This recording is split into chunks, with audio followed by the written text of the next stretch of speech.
9/11 hijackers are the most investigated subjects in the history of the FBI. Only one other man was ever tried for what happened on 9/11.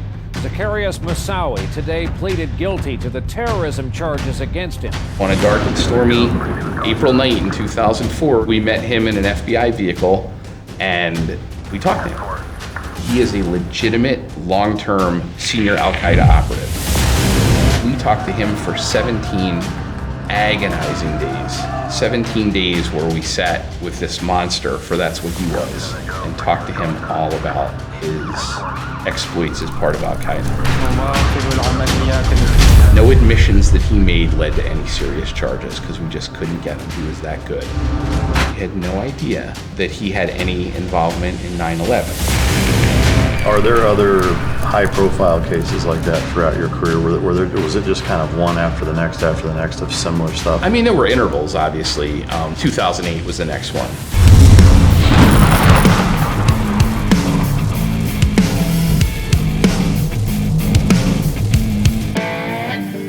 Since the Civil War, dogs have stood alongside our military, proving to be indispensable partners. Our military prioritized ensuring proper canine nutrition for optimal performance, recognizing its vital role in mission success. Team Dog embodies that standard, offering science-based, customizable meal plans tailored to your dog's unique needs. Developed by a former Navy SEAL and canine trainer, Team Dog Food ensures the highest quality nutrition for our canine companions. Improve your dog's well-being. Be your dog's hero with Team Dog.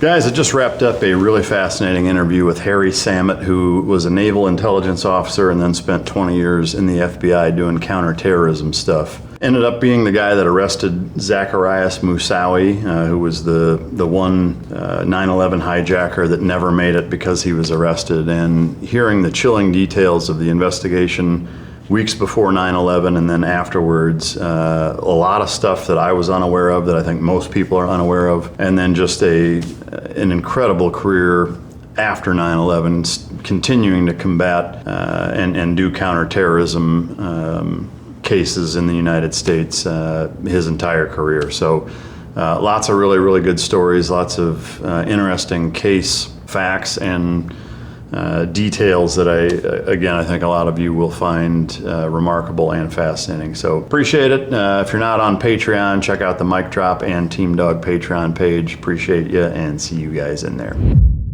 Ladies and gentlemen, as always, it's both an honor and a pleasure to welcome my next guest to the podcast. He's a former U.S. Navy intelligence officer. He's also a retired FBI agent. He's part of the Joint Terrorism Task Force who arrested Zacarias I'm going to fuck this up every time. It's like my first time interviewing somebody. Can you pronounce his name for me? Zacarias Moussaoui. Zacarias Moussaoui.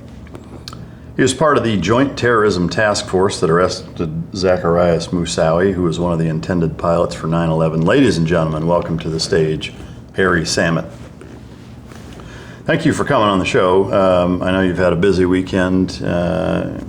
A lot of travel lately, so I appreciate you taking the time to come here and sit down, as well as talk about, there's been so many misfortunes and I would just say pretty negative representations of the FBI in the last several years. There's been some good, but a lot of bad, and I've had a few different FBI agents or former agents on, and I've gotten kind of mixed reviews on some things, so I'm curious to get where you stand on it and kind of what you think. But I also, love the fact that you were a Navy intel officer prior to that, because I think it's a pretty well-rounded, Department of Defense and federal law enforcement mixed together in a similar capacity. To me, is very fascinating, and I'm interested, especially with the post 9/11 stuff and really kind of being at the height of your career. So again, I'm excited to sit down with you, and I appreciate you taking the time. My pleasure. What's the last full book that you read?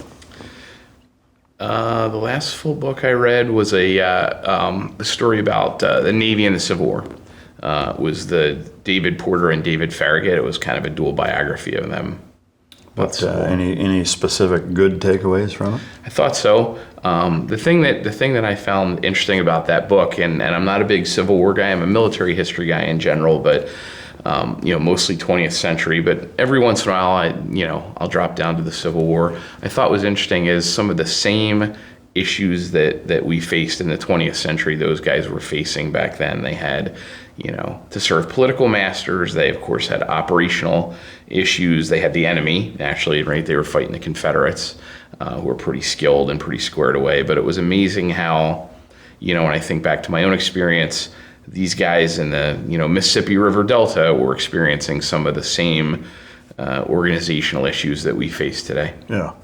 It is interesting. I mean, you can go back in terms of warfare back millennia, and they had the exact same problems. Supply, logistics, morale. I mean, it is fascinating that history tends to maybe not repeat itself, but very close to that. What's something you wish you were better at? Definitely wish I was better at being nice to people that I don't necessarily feel a kinship with. As I've gotten older, even though I never really ascended the ranks in the Bureau, I stayed firmly a street agent, I was very conscious of the fact that leaders in the FBI tend to be the street agents, right? Very senior. Once you've been in 10, 15 years working a violation, you have a certain level of credibility, right? You're somebody that younger people want to come to. They want to shadow you. They want your help on their cases. They want advice. I'm very conscious now, looking back at my time in the Bureau, that I was not great at not showing favoritism. So if a young agent or a task force officer, in my view, showed promise, they were a go-getter, they were aggressive, I gave lavishly of my time, and, I'd bend over backwards to help them. And I wasn't great at doing that for the weaker people. And, with the benefit of maturity and hindsight, it was probably the weaker people that needed more of the help. And so in my post-retirement work, I try and do a better job of that. Yeah.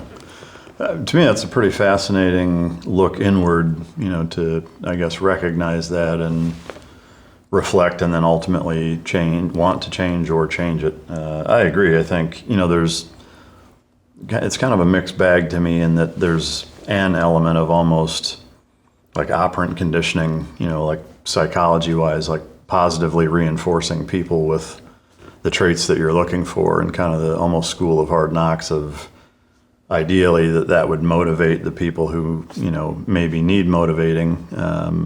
But oftentimes I don't think it does. It does the opposite. So, I agree. If time travel were possible, where and when would you go?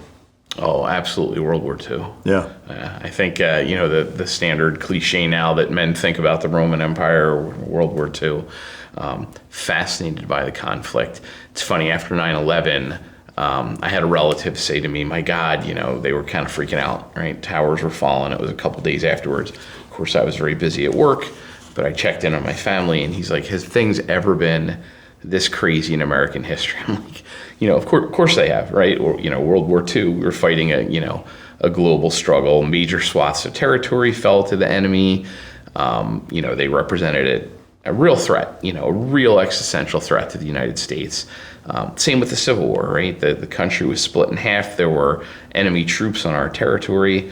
Like, yeah, absolutely. The things have been that crazy, but World War II is and always has been tremendously fascinating to me. My dad, I was a bit of an oops baby, so I came later in life for my parents.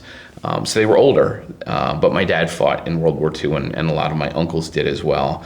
And so growing up, I heard stories of what it was like to be an infantryman in Europe in World War II, and a consequential time in American and world history. And if I could go anywhere, it would absolutely be to that period. And what a cool upbringing from that aspect, and a rare one nowadays especially.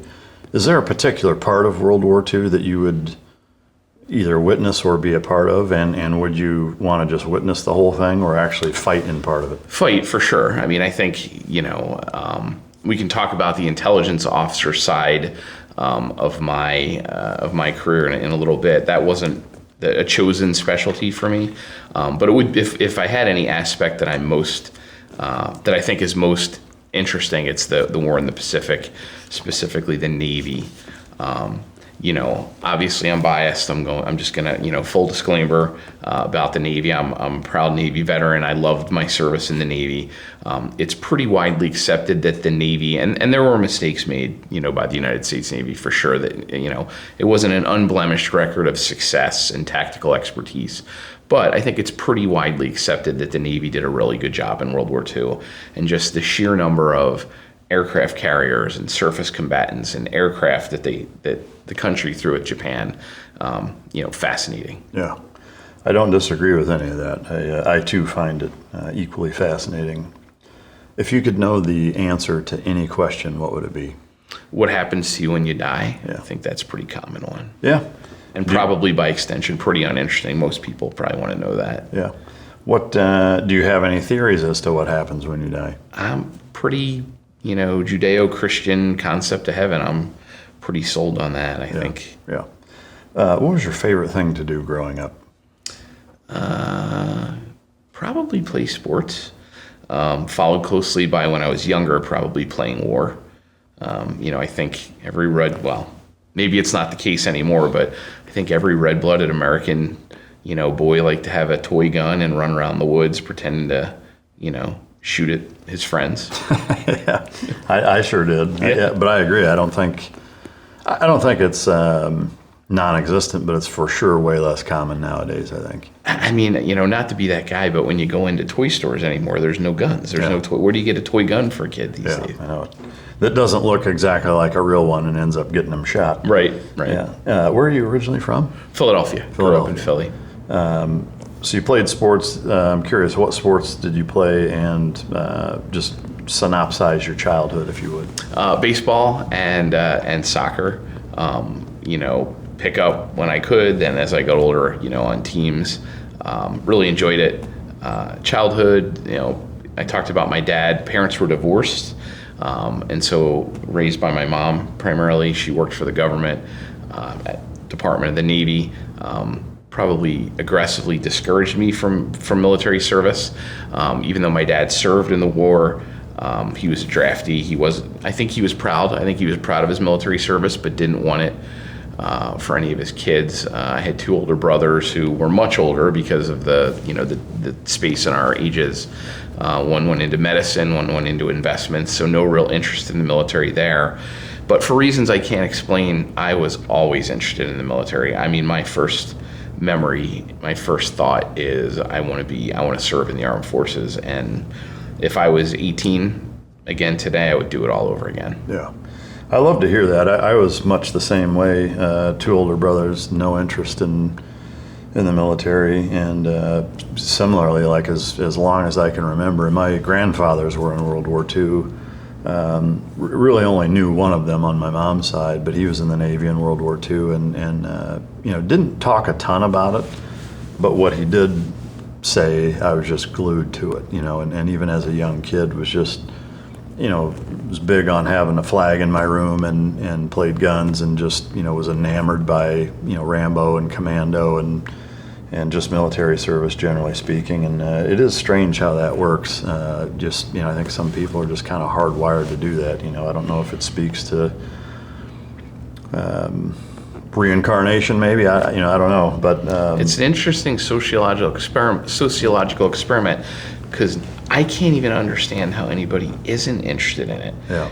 It's not like, I'm not a huge fan of the NFL, and so, I get that some people love football, some people don't. Like, I'm a casual Vikings fan, but, I understand how people would be obsessed with it because it's exciting, but I can't for the life of me put myself in someone's shoes, another man's shoes, and say, no interest in the military or law enforcement at all? Like, none? Nope. Yeah. I recognize that there's folks like that out there. I just can't imagine it myself. Yeah. Well, I mean, the percentage of people that are into it is excruciatingly low. But I also think it kind of stands to reason. I mean, there's an element of a lack of self-preservation to some degree in people that want to fight in wars or serve in dangerous positions of law enforcement. And if you think about it like from the full scope of the human experience, from we'll call it an evolutionary biology standpoint, it doesn't, I guess, serve the species to have a significant part of the population possess that trait, or we wouldn't exist. But it still, I think, begs the question, okay, but in that percentage of people, why is it there? Because there's not many, doesn't suit the species well, so what makes people tick that way? And to me, that's the question I just don't have an answer to. I can explain it for myself, I think. I would call it a staggeringly bad imagination. I was conscious of times, especially in SWAT, right? Because standard SWAT briefing, I'm sure it's exactly the same in NSW, right?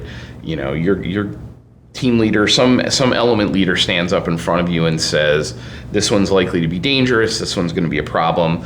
This, in the FBI context, this bad guy said to an informant, he's not going back to jail, he's going to fight, he's going to shoot, he's going to make the cops kill him, and he's going to take as many with them.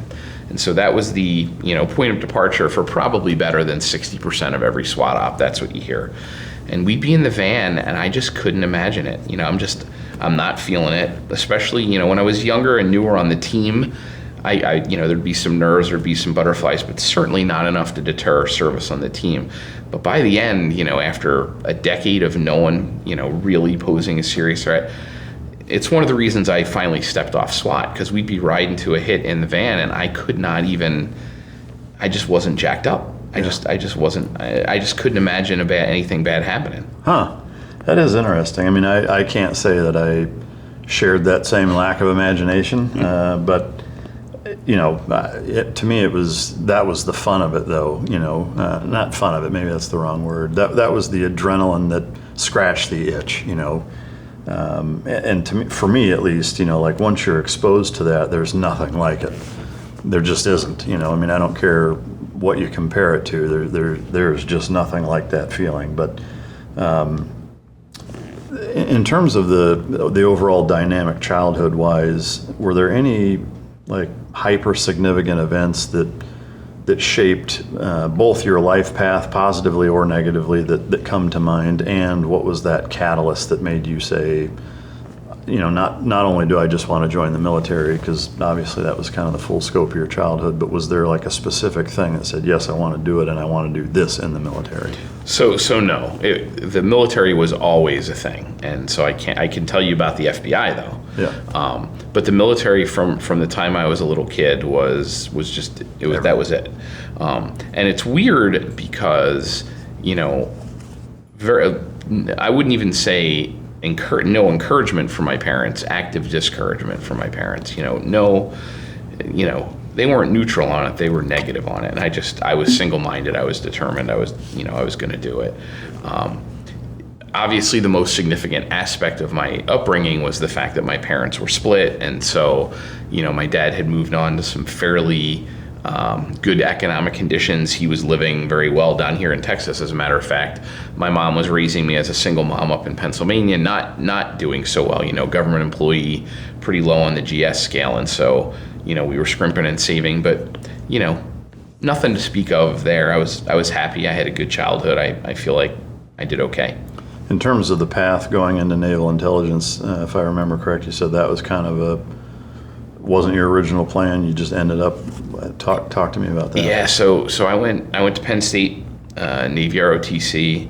I was one of the only guys in my class. The way ROTC works, you have a portion that are going to go Marine Corps, a portion that are going to go Navy.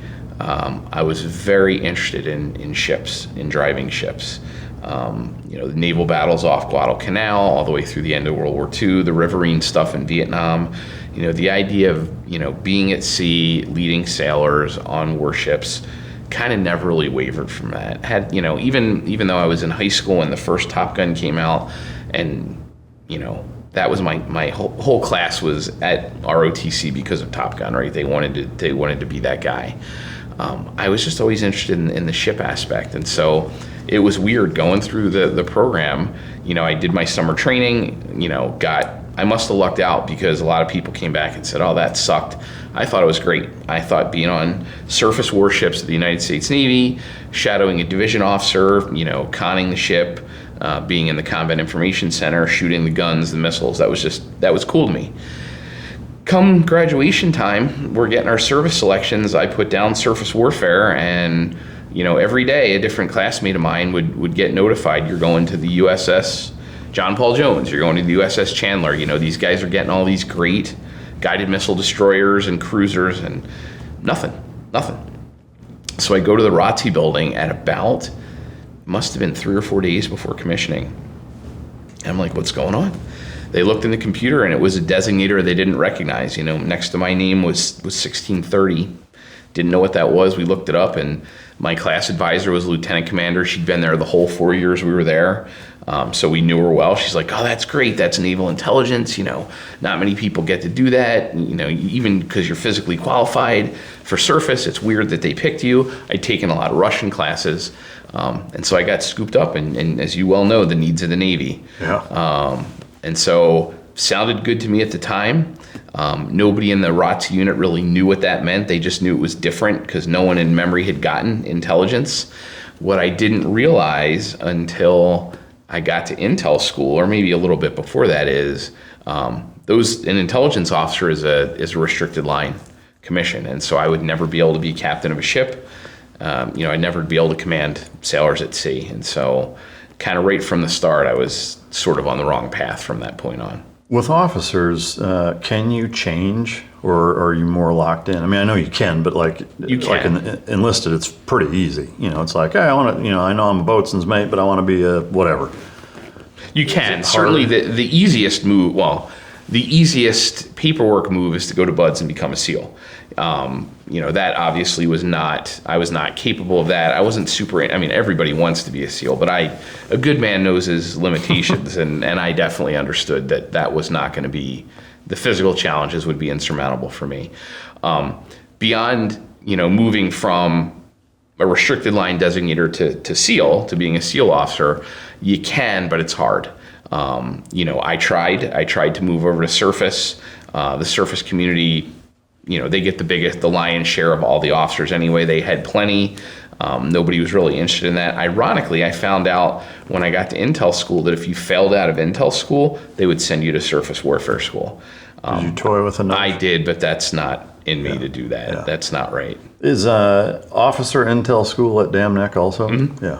Well, we share that in common because I was in IS. Oh, no kidding. Yeah, I didn't know that. Yeah, so I went to IS school at Dam Neck and then went to BUD/S right after that. But I ended up being the intel rep in 2 platoons, and it was neat.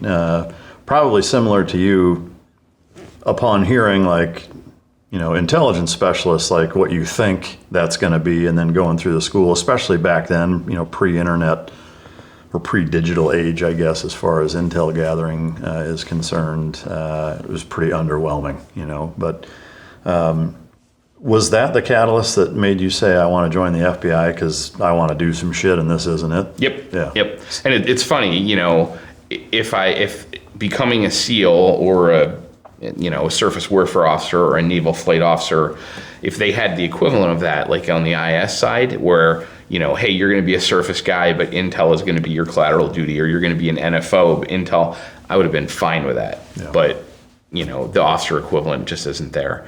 But yeah, that's exactly right. So 2 things made me want to join the Bureau. The first is what we talked about, that I want to be an operational guy. I want to make decisions rather than giving advice. And not to disparage naval intelligence officers, I'm sure you know as well as I do, there's some great ones. Yeah. They do important work. It just wasn't for me. So that was it. And that seed was planted from day one. The day I got commissioned, I was kind of on the countdown to doing something else. I kind of knew that. What really did it was Oklahoma City bombing. 1995, I was doing an exchange tour. Oh, and I should also say that as a naval intelligence officer, I had the coolest assignments, 3 tours that anybody could have had. And I'll talk about those in a second. But this one was my second tour. I was in Ottawa doing an exchange tour with the Canadians. At their National Defense Headquarters. They essentially gave me free reign to visit any command in Canada that I wanted. So I traveled across the country. I met essentially everybody in their armed forces. It was great. But Oklahoma City bombing happens, and I'm like, what? Like, there's terrorists in the United States? Like, I understood, Hezbollah could bomb the Marine barracks. I understood, Khobar Towers could happen, that the enemy could attack our armed forces overseas. But I had no idea that there were terrorists in the United States who could blow up a federal building.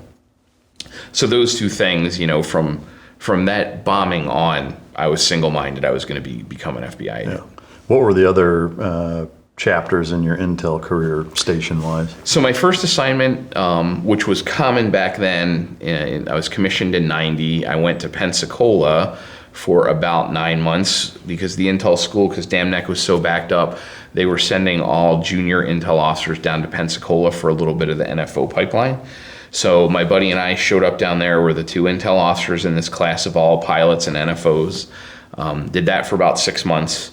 Reported to Dam Neck, did intel school, and then I went to an A6 squadron right across the street at Oceana in Virginia Beach. Made two cruises on the Saratoga. Really exciting. Bosnia was kicking off. I spent some time in Turkey and in northern Iraq. Really exciting stuff. That was a great assignment. Went from there to Canada. Was sorry to interrupt, the Saratoga tours, was that heavy on the F-14 TARPS pod imagery type stuff? So they were in our air wing. I was in an A6 squadron. Okay. We had two F-14 squadrons, as every air wing did. One of them had the TARPS pod. Yeah, I just remember in intel school dealing a lot with analyzing overhead imagery from that platform, and no, it's a MiG whatever the fuck, and this is an SA-2, and that's an SA-4, and just thinking when the fuck am I ever going to use this, Yeah. Anyway, so after that, then you went to auto. Anything, I guess, memorable from an operational standpoint on your cruises as a surface warfare intel officer? Not really. Probably the most memorable thing for me was personal rather than kind of, historical big picture type thing, was just the realization that, just like you thought, you're a restricted line officer surrounded by, guys who could go on to be, 4-star admirals, and you're not going to be that guy, right? You're going to be, a guy who advises, who analyzes. You're never going to be a decision maker. So that was the, the light bulb. But my third tour, I think, would have turned a lot of people around. So I started applying to the FBI from Ottawa. FBI is a tough organization to get hired by, especially in the late 1990s, mid 1990s. They were not taking people like they subsequently did. And so it took me 4 years of applying before I got in. And, wow. And so there's a lesson. Anybody who's watching, who's listening to this, if you are considering the Bureau now, the advice I give when I talk to young people all the time is, until they tell you no for sure, until you get a final, you are not being allowed to continue in this process, you should keep applying. Yeah. There were a couple times along the way where I wanted to quit. 4 years. I mean, we defeated the Axis powers in World War II in that amount of time. Yeah. It took me that long to get to Quantico. But in the middle of all that, because the Bureau wasn't hiring me, I had to stay in the Navy. And so my last assignment was, my coolest assignment. I was sent to Fallon, Nevada, and I was the intel officer at Top Gun. No shit. Yeah. Damn, that's cool. What do you do there? I mean, obviously it's a training command. So two roles, both training. One is, we run the class, right? So there's a Top Gun class of students, pilots. Back then, when the F-14 was still around, pilots and Rios. Now it's pilots and Wizzos in the back of the F-18F. And they come through the class, and we are essentially teaching them to be the tactical subject matter experts in their squadron. Wow. So the squadrons, the operational squadrons out in the fleet pick their air crew that are like, okay, this guy's not only good in the air, good on the ground, but they're good teachers. They send them to Top Gun, and so we train them to. That's awesome. Yeah, it was cool. That's really cool.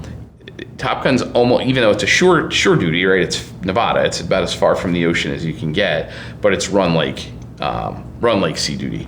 People work really hard.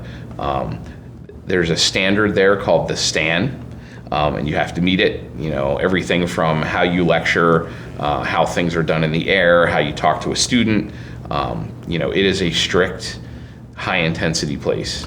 Is the second part of the job there like developing exercise target packages for the course, or is that not something you did? No. So Fallon is, I don't know what it's called now, but back when I was there, it was called the Naval Strike Warfare Center, and so they had an element there that whole air wings would come out separate from Top Gun and do their training.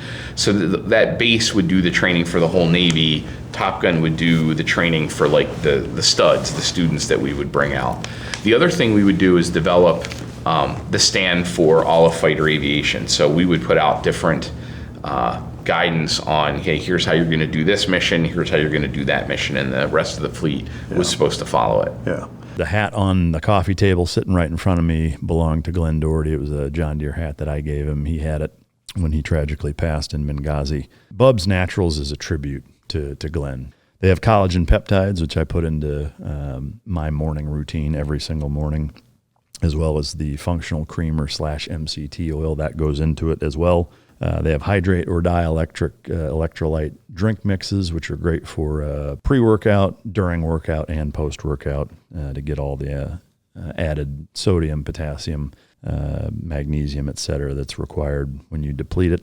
Bubs is a family company.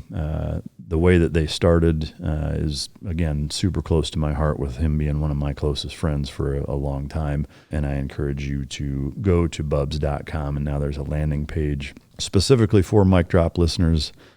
Just enter the code Mike, M-I-K-E, all caps, and you get 20% off your first purchase at bubsnaturals.com. So that's www.bubsnaturals.com/Mike.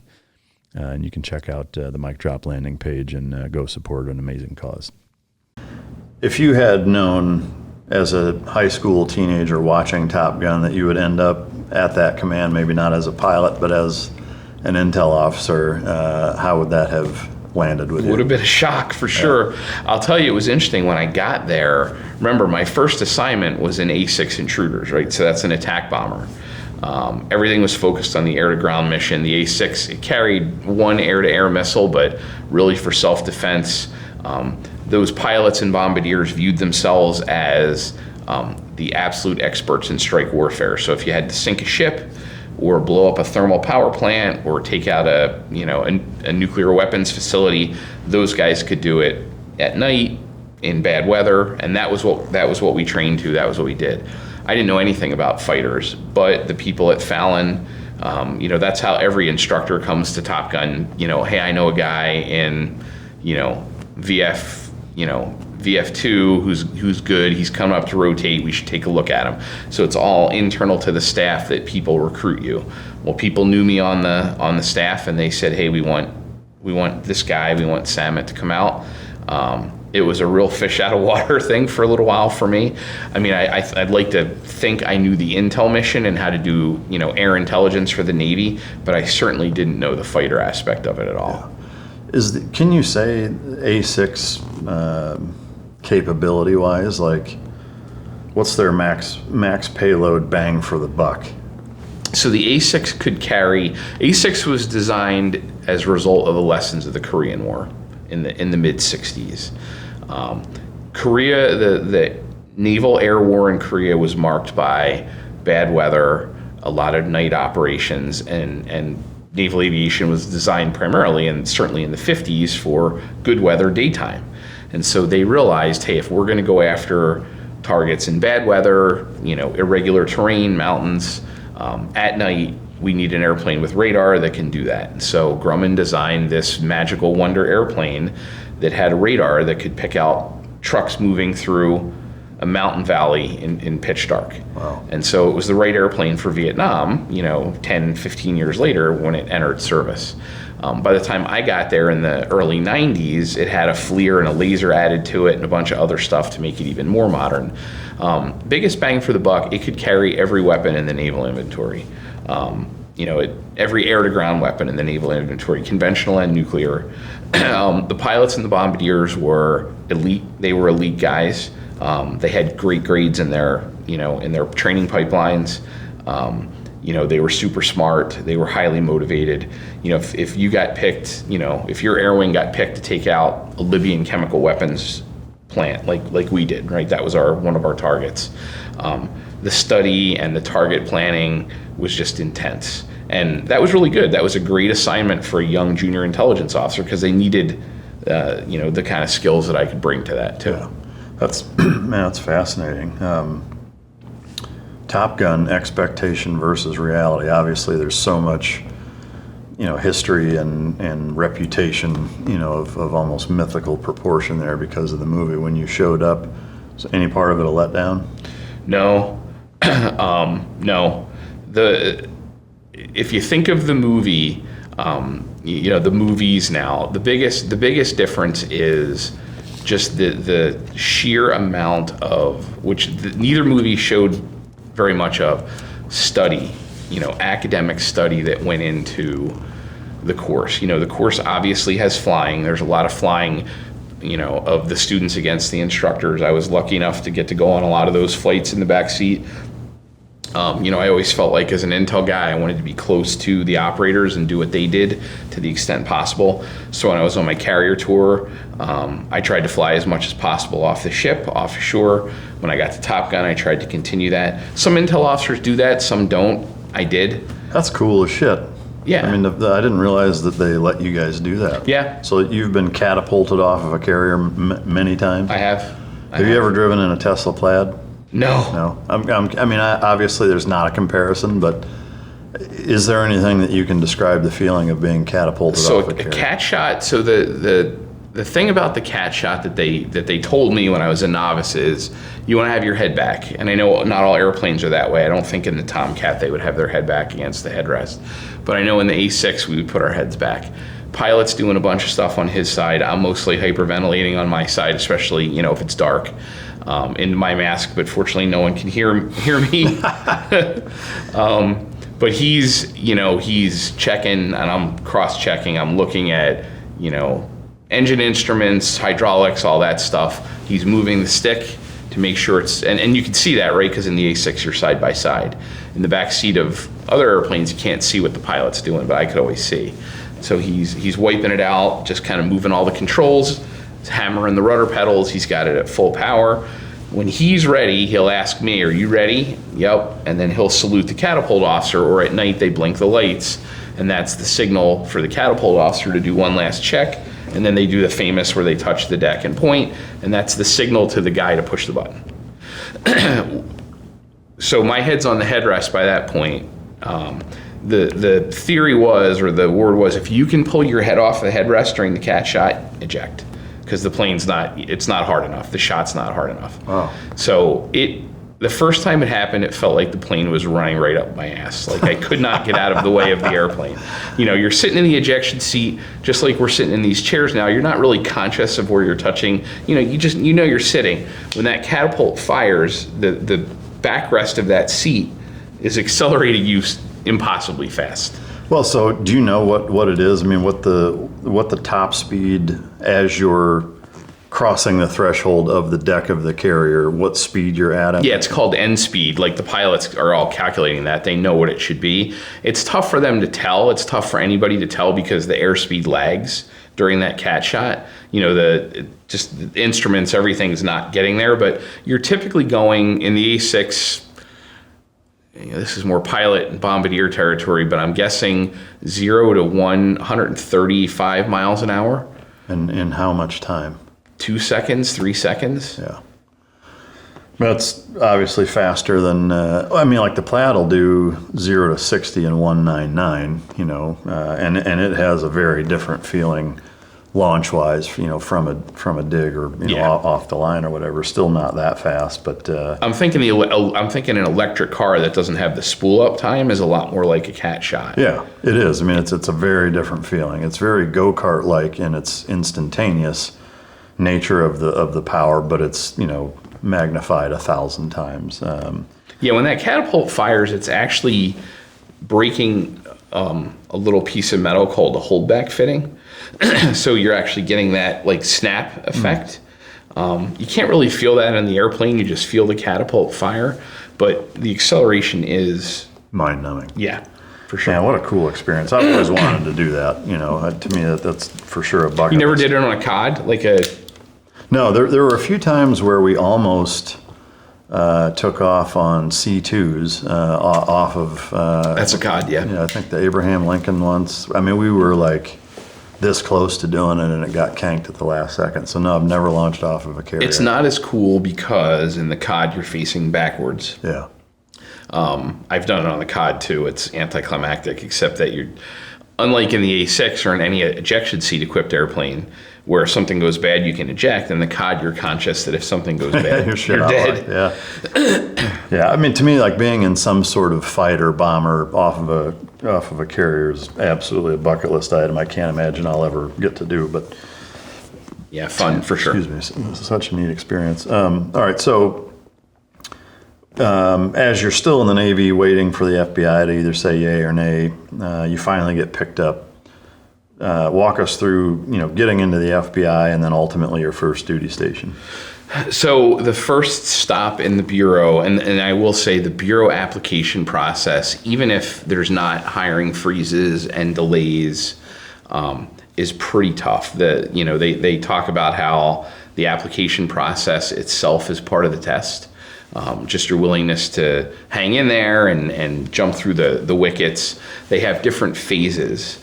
The first phase is a written test. Pretty simple measurement of your ability to think. It's not super hard, but it was challenging. Like I came out of the phase one and thought, yeah, I didn't do so hot. Like I don't think I'm going to get picked up. A couple weeks later, they let you know. 10 days later, they're like, yep, you passed phase one.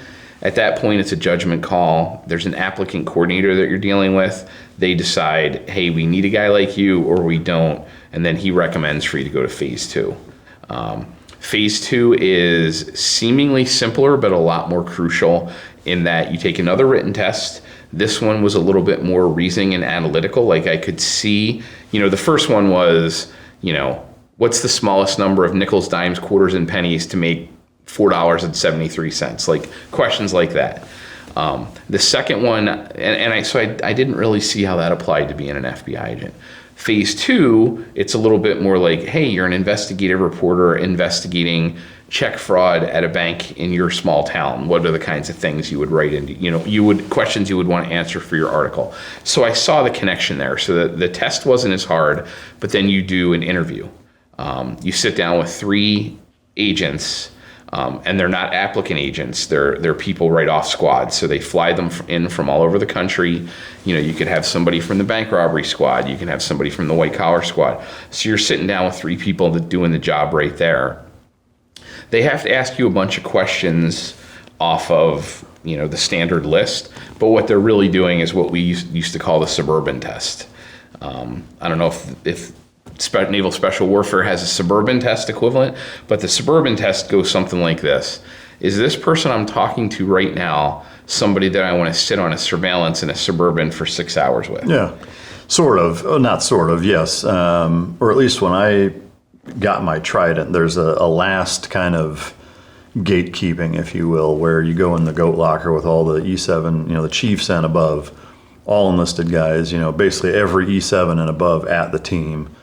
They bring you in and they grill you it could be as short as 20 minutes or 3 hours, and it's that same kind of thing. Like they can ask you and do ask you anything and everything. A lot of it at first is all technical stuff. It's what's the cyclic rate of the M4? What's the, safe blast distance on this many pounds of C4, breaching charge? Whatever.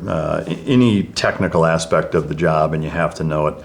And then they start to get into morality questions and situational questions and just kind of, for lack of better terms, vibe checking the guy. And then at the end, they tell you to beat it, and then they talk and say, hey, do we want to bring this guy in or not? And I don't think that they do that anymore, which at least not to that degree of a single point of failure at the very end. It's more process driven in that when you go through the advanced training, SEAL qualification training, you're kind of constantly evaluated, and I'm sure that there are backroom discussions, if there needs to be on certain students or whatever, and there may come times where like, hey, this fucking kid just doesn't have what it Not takes, making it. type of thing. But it's more gradual that way. But so with that, in terms of the suburban test for you, obviously you passed. Do they fuck with you at all? They ask you any No, they can't do that. Really? It's very. I wouldn't say it's completely sterile, but no. I think I get the sense that probably at one time they had more latitude, but now they're essentially reading you questions. Really? Yeah. To me, that's kind of disappointing, because I think everybody's going to have their own internal suburban test of their own, and I think, to me, they should at least give every agent in that position one mulligan freebie question of you can ask them whatever the fuck you want. One of the things that I've told this story before, but I'll say it again because it's funny, is I think the last thing I said, this crusty old E9 Master Chief was like, let's say you and I are out camping and, we're drinking one night and, we both get pissed drunk and you wake up the next morning and your ass is sore and there's a condom hanging out of it. And I was just like, Jesus, what am I getting myself into, thinking that. And I'm like, okay. And he's like, when we get back, would you tell anybody? And I was like, fuck, probably not. And he's like, you want to go camping? So to me, like that still sticks with me. I mean, it's not something I think about often, but I think shit like that is important in those types of situations and environments because there's the autonomy of each guy kind of getting to do his own thing. I think it actually reveals a lot about somebody's character if they can be fucked with, what their sense of humor is like. Because, to me, I assume that FBI, especially SWAT and real hands-on stuff, is just like special operations, and that you've got to have a sense of humor, you got to have thick skin, you got to be able to take shit, you got to be able to give it back, it's surprising that they don't allow at least a little bit of that. Yeah, not at that level. It's certainly and we could talk about SWAT selection afterwards. Certainly for general bureau selection, it's pretty scripted. Yeah. It's pretty highly scripted. So from there, if you pass that, you take a PT test, a physical. Some physical. I was really surprised. I was always surprised when I met guys in the bureau who were like, yeah, I wanted to be a pilot in the Air Force, but I didn't pass. And I'm like, but you got in the bureau, because I thought my bureau physical was way more stringent than any physical I had in the Navy. They did breath tests, they did a bunch of stuff with your poop that I've never heard of before anywhere else. You get through all that stuff, then the polygraph. Yeah. Polygraph is tough. I don't know if you've ever been polygraphed. Yeah. Brutal. Yeah. Just in terms of the them screwing with you. You want to talk about, games and tricks and stuff. That, and then the background check, right? Then they're going all the way back to when you were 16. I was in my late 20s, so, they had 10, 12 years of background to do. They went and talked to everybody. And then if at the end of all that, they still like you and they're still hiring, then they pick you up. Yeah. I imagine going on a few cruises. So tell us about your time in Thailand. Well, I was an East Coast guy, and I was pretty good ashore. By fleet standards, I was fine. Well, fleet good and society good are two different things. Absolutely. All right, so you make it through all of that. What was your first duty station? Minneapolis. So I was lucky, like we talked about Oklahoma City bombing. I wanted to be a SWO in the Navy. I wanted to be a counterterrorism investigator. I wanted to be a joint terrorism task force guy in the Bureau. This time I get my wish. I get to Minneapolis. And right away, I get assigned to the squad that will eventually stand up the JTTF. Wow. Was there any kind of welcome to the club initiation or any childish hazing, anything like that? Is super professional?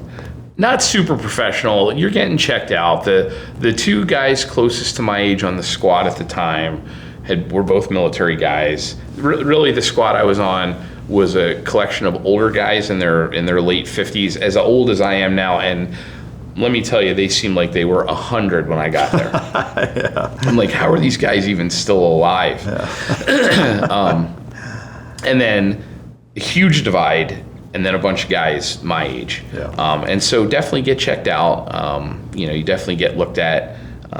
But nothing childish, nothing. The difference in age is huge too, right? You're not 19, 20. You're in your early 30s. It's a second career for most people. So, yeah.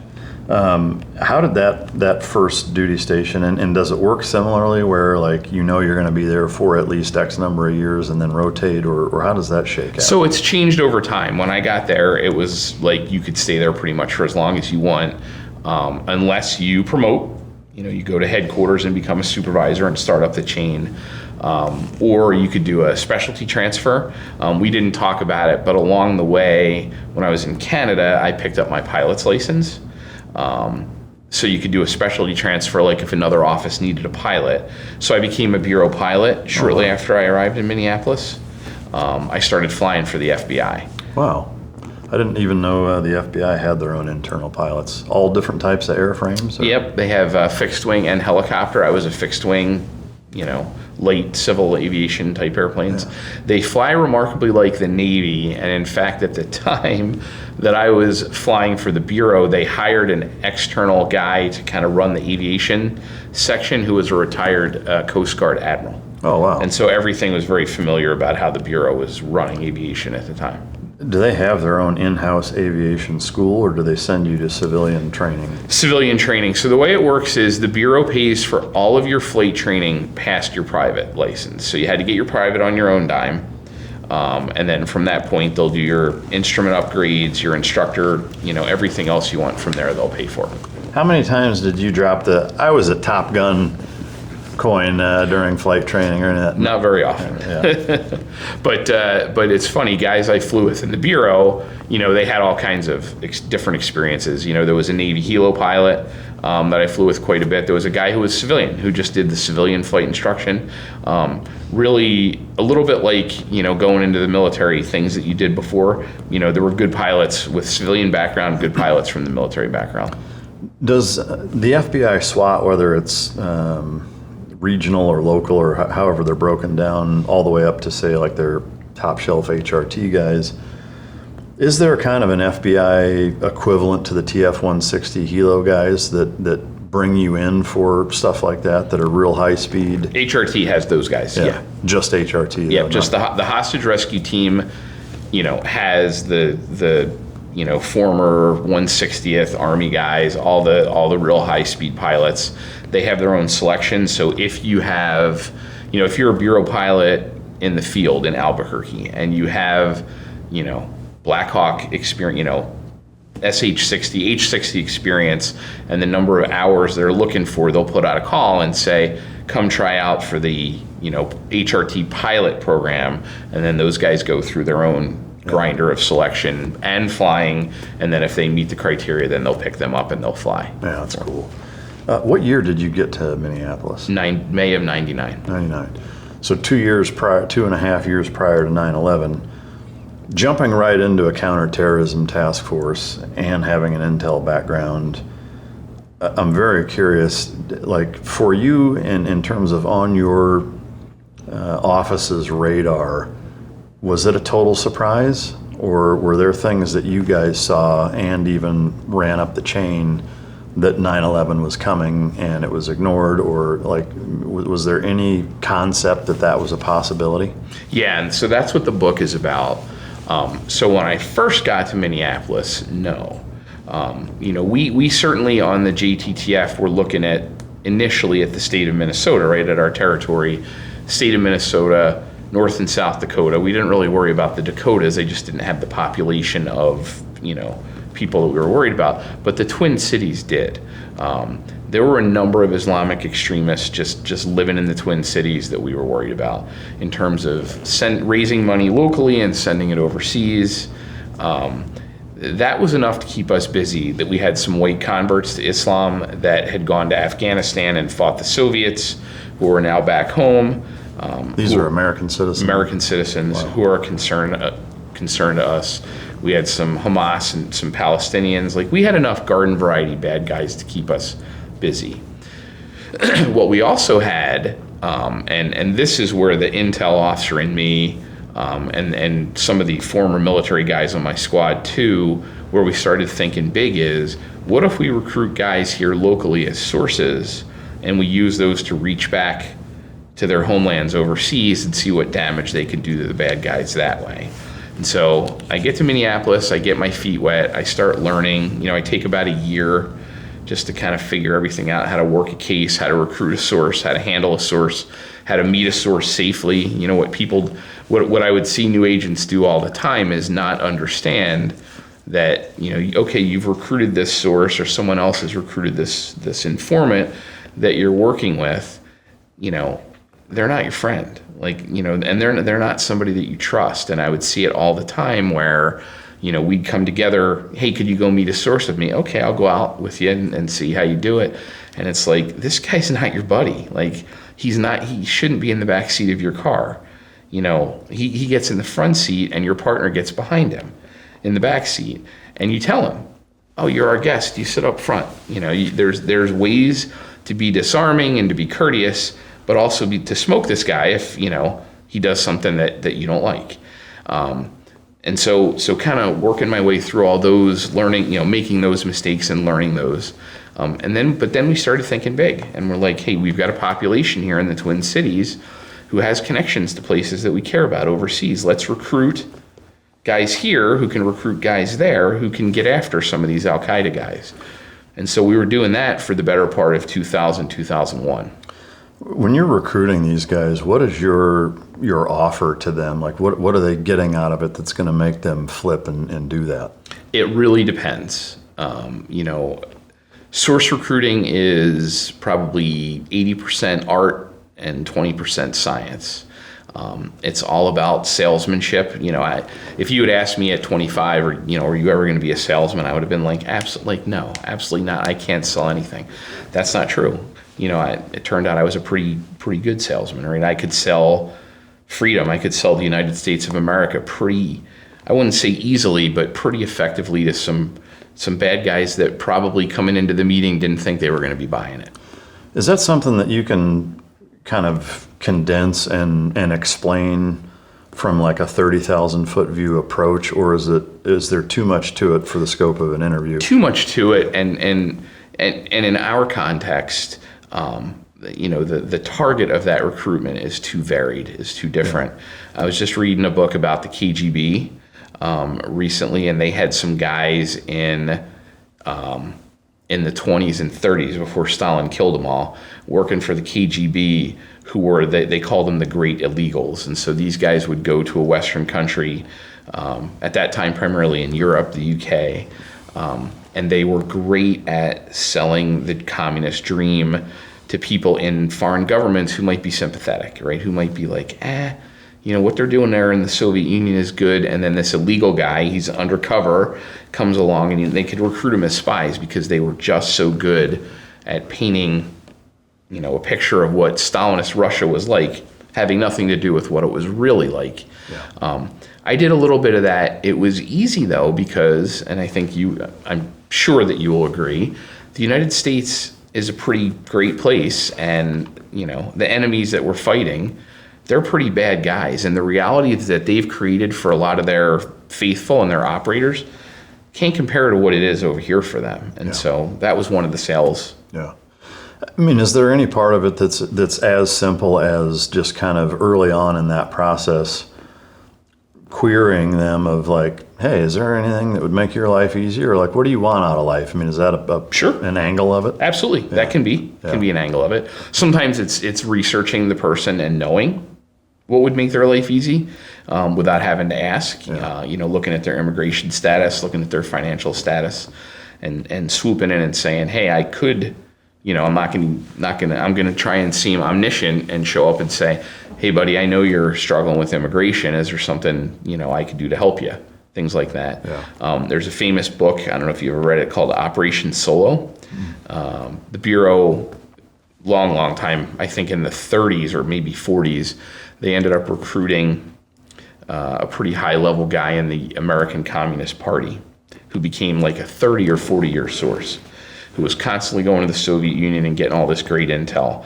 They happened to swoop in on this guy right after he'd had a heart attack or he had some other health problem. He's in the hospital. His communist friends aren't visiting him. They're not showing him any support. It's like, oh, guy had a heart attack. We're, you know, putting him out to pasture. He's passing by the wayside, and these guys, you know, a couple agents go visit him in the hospital. They give his wife some money while he can't work. And, you know, they built rapport with him. They showed empathy and Next thing you know, he's a source for them for 40 years. Wow. What is some money? Thousands of dollars or tens of thousands? It depends. Yeah. I had some sources who just needed you to compensate them for travel, who wouldn't take money at all. I had some sources that we were supporting. It just depended. Is there a maximum amount you can say? We were paying one guy, $4,000 or $5,000 a month. Yeah. But he was doing stuff both here and overseas. I mean, he was a valuable. He was a heavy hitter. Yeah. All right, guys, let me level with you here. If there's one thing that I do know, it's that showing up matters for your family, your teammates, your business, and your country. But a while back, I hit a wall. My nights were wrecked, I was tossing, turning, no real deep sleep, and my days were even worse. That's when I found Beam's Dream Powder. Beam is proudly founded in America and run by people who share our values: hard work, integrity, and delivering results. When I found Dream, everything changed. I started sleeping through the night without tossing and turning, and I woke up energized, not groggy. It's been an absolute game changer for me. Now here's what's inside. A powerful blend of reishi, magnesium, L-theanine, apigenin, and melatonin. It's designed to help you fall asleep, stay asleep, and wake up ready to perform. No next day fog, no shortcuts, no junk, just results. And it tastes damn good. It's become part of my nightly routine. I put Beam's Dream Powder to the test, and the first night was lights out in minutes. A week in, and I had sharper focus, more patience at home, and the energy to attack the day instead of limping through it. Now here's the deal. Beam has already logged 17.5 million better nights of sleep for people who refuse to settle. Beam is giving my listeners the ultimate Patriot discount of up to 40% off. You can try their best-selling Dream Powder and get up to 40% off for a limited time only. So if you use my discount code, which is MikeDrop, all caps, all one word, you can get their best-selling Dream Powder for just $39. Go to shopbeam.com/MikeDrop and use the code MikeDrop, all caps, all one word, at checkout. That's shopbeam.com/MikeDrop and use the code MikeDrop for up to 40% off. Is it all good cop in terms of, navigating that process, or is there any of the, if you don't, I can make sure your family never comes over here, or that you never get citizenship, or the nevers, the negative aspect? Is there any of that? I wouldn't call anything with sources better than good cop, bad cop. I'd call it mommy and daddy. Tough love rather than, you can't hammer them, like you can't do the Sipowicz on them, right? Because, most of them are working voluntarily. And even the ones who aren't, even the ones who are doing it to wiggle out of charges, you still don't want them mad at you, right? Yeah. It's not that I'm scared of them or I don't want them to be angry at me, but they're just not going to be as effective if they're pissed off at us. And so a very common tactic to exert pressure or to admonish somebody who's screwed up is to say, hey man, hey Mike, I'm sorry, we talked about that you're not allowed to do that, right? You weren't supposed to do that and you did. I had to report that to my supervisor and now he's pissed. And we would use the magical supervisor that they never met and that they never see. It's out of my hands. Yeah, exactly. Yeah. You don't by and large want your source mad at you. Yeah, that makes sense. All right, so 9/11 happens. That morning, were you replaying in your mind the what ifs, the why didn't I pay closer attention to this? Fuck, I knew this was going to happen because this. Were there any of those? No, I think we should back up. Okay. So what the book that I've written is about, and what I'm kind of famous for or infamous for in counterterrorism circles, and I say that without ego or but what I'm known for in the Bureau circles is that in August of 2001, our office got a tip about a guy training to flight simulators in Eagan, Minnesota.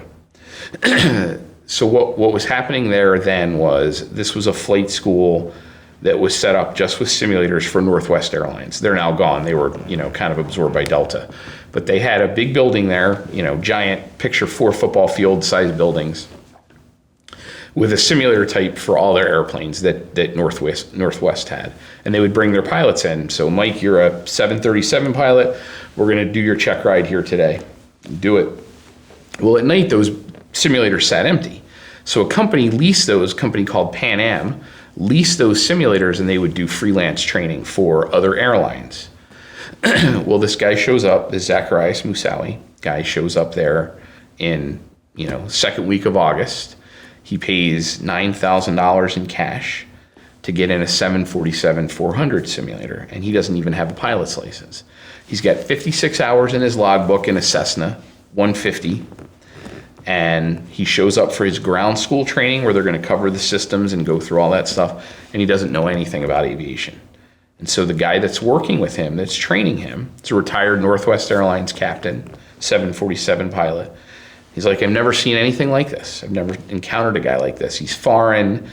He doesn't have an aviation background. He doesn't have any answers like, what do you do for a living? You're not a pilot. What do you do for a living? Doesn't really have good answers. So this guy gets his management to call the FBI. So on August 15th, they call us. I'm a pilot. My supervisor on the squad at the time is a pilot. We're both FBI pilots. And we're like, holy cow, this is intriguing. This sounds bad.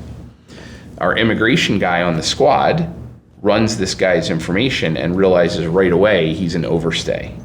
He came into the United States. He was only allowed to stay for 90 days. He arrived back in February. He blew right through that, and so he's arrestable.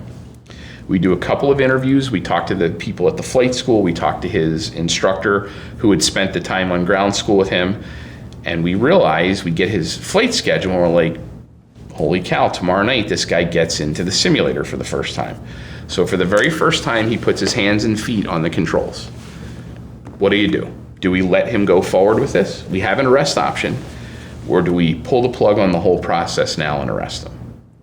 So that's what we do. We arrest him. We set up a four-person. When I would tell young agents this years after 9/11, they'd say, you went and arrested a terrorist with 4 agents? Yeah, in 2001, that's how we did it, right? We rolled up. We knew he was going to be there at 6. We set up a stakeout at 5. As he came out, we hooked him up. We brought him to immigration. He was traveling with another guy, a guy named Hussein Alatas. We started interviewing him, and right away, things aren't adding up. We asked Hussein Alatas, what's this guy like? Is he an extremist? Who are the people he follows? And we start getting bad answers right away. Like he was up front about? No, but he starts giving us answers that don't make any sense. Oh, I got you. Like what? Like we say, well, why is this guy here to do this flight training if he's not a pilot? Well, I don't know. What does he do for a living back in Minnesota or in Oklahoma? Well, he's a student. Well, what does he study? I don't know. Well, he's your roommate. Okay, where does he get his money? I don't know. Well, after your training, what are you going to be doing? Well, we're going to go to New York. Well, aren't you supposed to start school on Monday? Yeah. Well, how are you going to go to New York and then start school? I don't know. Has he ever been overseas before? Your friend? I don't think so. Well, here's his, we took his passport when we arrested him. Here's his passport. He's been to Pakistan. And you're applying to go to Pakistan. What's going on with that? Oh, well, he was helping me to apply to Pakistan. Why Pakistan? Just one answer after another. So then we got to the tough questions. Is he extremist? Well, he doesn't like, non-Muslims. Well, why? Tell us why. Well, because of Israel and because, media coverage in the United States is favorable to Israel, but not to the Arabs, not to the Muslims. One thing after another. We've only known each other for what, an hour, 2 hours? I could answer some basic questions about you, if the FBI asked me. Alatas claimed he couldn't answer any of these questions about a guy he was traveling with. They had boxing gloves and shin guards. What are those for? Oh, we practice fighting. We really? Like combatives? Like, why is that? Because there's a lot of crime in the United States. So you're a math major, from Saudi Arabia at the University of Oklahoma, and you're fighting with this guy and you're doing combatives? Yeah. Well, why is that? Why are you doing that? Oh, I don't like it. I don't want to do it. Well, why are you doing it? Why are you engaging in this training? Just one answer after another. So we go back to immigration when we're done with this Alatas guy, and we start interviewing Moussaoui, and his answers are even crazier. We're able to go in there and say to him, hey, we talked to your friend. He said you're an extremist. This guy works at a mosque. He knows the Quran. He knows the religion. And he said you're extremely strict. So tell us about this flight training. Tell us what you're doing here. Tell us why you're learning, you want to fly in this simulator when you don't even have a pilot's license. None of his questions add up. We find a bank statement that shows the day he arrived in the United States, he had $35,000 in cash.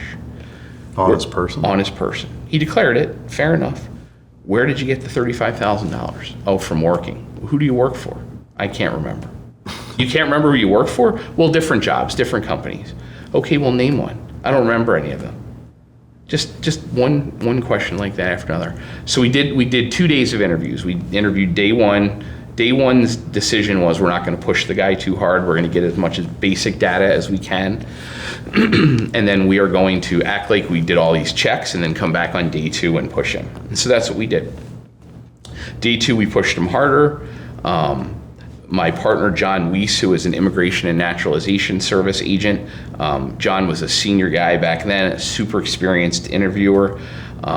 John really brought the interview to a head when he said to him, we decided, look, we're gonna go for broke on this, right? We're spinning our wheels, we're getting nowhere. We're in the interview, we're like, hey, we think you're here to carry out a terrorist attack, and it involves, commercial airplanes. Well, no. And I said, yep, not only that, but we think you're a member of a group, so we want you to tell us about it. When John said the word group, it completely shut Moussaoui down. His mouth popped open, his eyes bugged out of his head. He thought for about 20 seconds and said, yeah, I need a lawyer at that point. So interview over. Obviously, he's invoked his right to counsel. We have to let him, put him back in the holding cell. And from that point on, the roller coaster began. This is now August 17th. We did our second interview of him. We started applying for different permissions from headquarters to search this guy's stuff. One of the things we discovered when we arrested him at a hotel in Eagan, Minnesota, where he was staying. These guys were from Oklahoma City, from Norman, Oklahoma. They had driven up in Alatas's car and were staying at a hotel in Eagan, but he brought all his stuff with him. He had a laptop computer. He was a big note taker, so he had little plastic grocery bags full of notebooks. He denied us consent to search any of that, right? We could search his person when we arrest him, anything within his lunging area, but we can't start going through his computer and his stuff. So we ask him, no, absolutely not. He gets very excited. I'm not gonna let you search my stuff. I'm not gonna let you do any of that. And so we're stuck, right? We need a search warrant. The way it worked in 2001, if you were a terrorism squad in the field and you wanted to do a search warrant on a terrorism case, you had to ask headquarters to help you with that, right? You couldn't directly go to the prosecutors yourselves like you could on a bank robbery case. Even a non-U.S. citizen? Yep, didn't matter, doesn't matter. And so we did. We went to our headquarters unit, and that unit had a couple of guys in it, a couple of supervisors who were not gonna help us. There was a guy there, one supervisor in particular, that we dealt with for the better part of a year, who made it very clear that doing things like applying for search warrants could get him in trouble, right? He wasn't going to do that. He wasn't going to risk his career or ours. His exact words were, doing stuff like that means that we could get a rectal with a microscope, and I'm preventing that from happening to you and me. And so for the next 3.5 weeks, we fought one battle after another with headquarters to try and get them to do something to let us search this guy's stuff. So on September 11th, on the morning of September 11th, when those planes are hitting the towers, to answer your question, I wasn't surprised. I knew it was coming. And people have asked me, on the other podcast, people have asked me, members of Congress, Department of Justice, and all the hearings that I sat through after this, how did you know he was going to carry out, that they were going to carry out a terrorist attack involving commercial airplanes as weapons? And the answer is pretty easy, right? It's not a tough question, because we looked it up, right? During those 3.5 weeks between his arrest and September 11th, we looked up when the first hijackings were. And nobody knows exactly for sure, but they were in the mid-1920s. There was a hijacking in South America of a commercial airplane. Between the 1920s and 2001, there had never been a hijacking where the hijackers themselves had to take control of an airplane, right? You kick your way into the cockpit, you put a gun or a knife to the lead flight attendant's head, that captain's flying you somewhere, wherever you want to go. He's taking you to Angola, he's taking you to Cuba. He'll fly you to wherever you want to go. Why do you need to learn how to fly that airplane? There's only one reason, and that's because you're going to do something with that airplane that you can't make him do. And so we knew. I mean, like, my mind is blown at the level of ridiculousness at headquarters at that point. Now, to be fair, this is pre 9/11. You know, it's far easier to armchair quarterback. I still don't get, even with that mentality, if I can put myself back in that mind frame. To me, a non-U.S. citizen, even before 9/11, and especially being investigated for terrorism, shouldn't have the same search and seizure rights, in my opinion. You know, that's my opinion. I don't think non-U.S. citizens should get that same level of treatment. But once that happened, were you guys able to go into his laptop after the fact? So on September 11th, amazingly, I was scheduled to fly a surveillance that night, so I was at home. Normally, I would have been in the office by the time that happened, but I was at home. I actually heard on the radio, hey, a plane just hit the World Trade Center. Went down, turned on the TV, and saw the second plane hit the South Tower. And so I knew right away. So I called my ASAC in my office, the number 2 guy in the office, and said, are you seeing this? He said, what? I said, turn on the TV. And so he saw that, and he was like, holy shit. Called my supervisor, same thing. So they both said, get your ass in here and get the stuff together for a search warrant. I said, of course I will. I'm on my way. I'm driving at 90 miles an hour to get into the office. But I said, remember, headquarters denied that. So my ASAC called the unit chief at headquarters after the 2 planes hit the World Trade Center. Flight 11 and Flight 175 had already crashed into the 2 towers. They're on the phone talking about it, and the unit chief said, this is just a coincidence. While they were talking, Flight 77 hit the Pentagon, and that came on the news. And my ASAC said, how many more is it going to take? And then the guy relented and said, okay, you have permission to go to the U.S. Attorney's office. So by the time I got in, I lived about 20 minutes away. By the time I got into the office, we had permission. And so I scooped up all the materials and went to the U.S. Attorney's office. They generated a search warrant, and by that afternoon, we were searching his stuff. Can you talk about what was on his laptop and in his stuff? Sure. So the laptop had recently been wiped. So the laptop was mostly a dead end, and I'll talk about the mostly part in a second. We didn't know that, and of course, if you're scooping up bags and boxes and books and things like that, the odds-on favorite, that laptop can hold as much data as a library. That's where your stuff's going to be. Well, before coming to the U.S., he'd had his laptop wiped. So that was, again, mostly a dead end. By somebody who knew how to do it well enough? Yeah. Might have been him, even himself, but somebody did it. But what we did find was, like I said, he was a note taker. Moussaoui took notes about everything. And in one of the notebooks were a bunch of Western Union wire transfer numbers and phone numbers. We were able to, Western Union cooperated, they're very good with law enforcement, they cooperated. And sure enough, the 14,000, give or take $1,000 that were transferred to Moussaoui for his simulator training up here in Eagan, Minnesota, came from Hamburg, Germany. Hamburg is where Mohammed Atta, the hijacker leader, lived with a bunch of his buddies. And so we set a lead over to the Germans. Hey, can you go figure out where these wire transfers originated? They went out to the Western Union office in Hamburg, got some of the original documents, pulled those documents and did went fingerprints, and found the fingerprints of Ramzi bin al-Shibh, who was Mohammed Atta's roommate, who had transferred the money to Moussaoui for his flight training. So to me, the $1 million question then is, and I know maybe it's impossible to answer, I don't know, but had you had access to all of that stuff immediately, was there enough in all of his belongings to have been able to prevent 9/11 in your professional opinion? So the answer to that question is yes, absolutely. There was enough to tie Moussaoui to 54 Marienstrasse, which is the address where Atta and several of the other hijackers lived. Was there enough material? Was there enough evidence in there? Absolutely. To have found those hijackers and prevented what happened.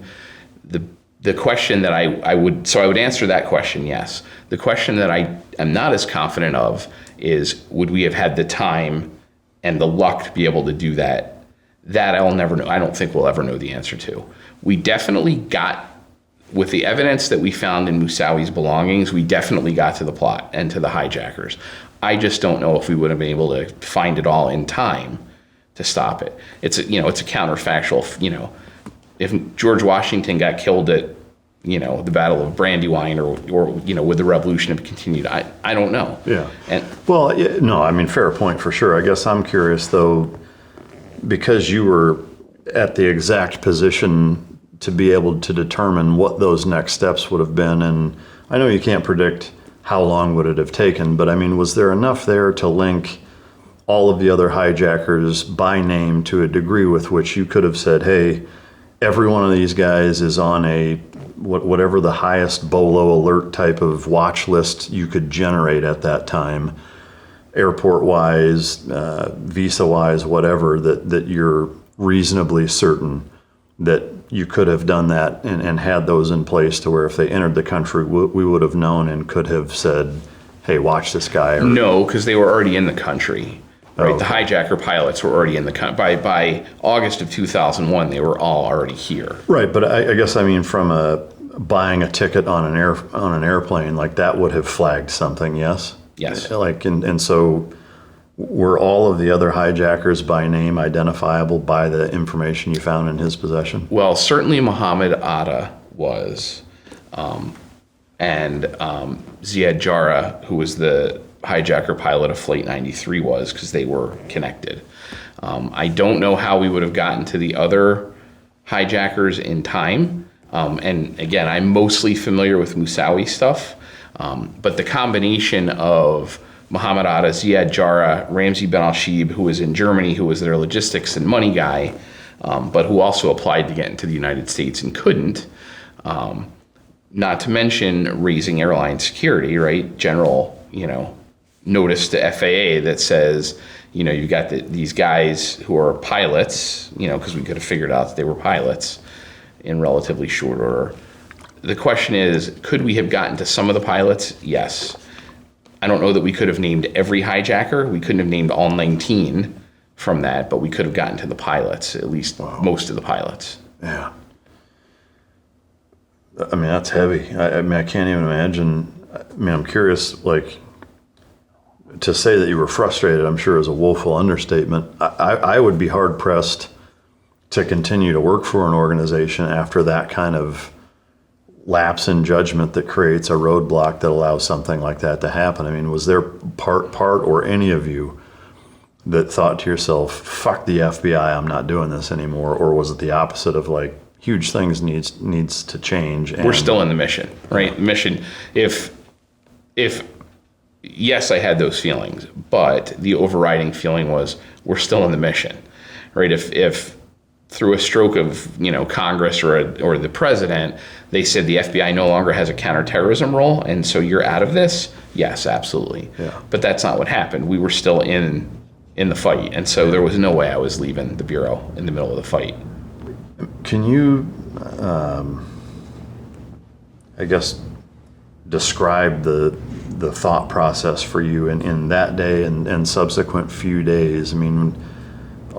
Me trying to put myself in your position, that would have been an almost unconscionable level of depression almost, I think, of knowing that we had this fucking guy and it was right there, and because of these dipshits, this all happened. Yeah. It's funny that you say that. So yes, heavy duty depression, heavy duty, survivor's guilt, watching people jump off the towers that are on fire and knowing that that's my case, right? I didn't succeed. I didn't prevail. I'm the case agent. My name's on that case file, and nobody else's is. Yeah, for sure. What saved me was, again, being in the fight, right? The fight's not over.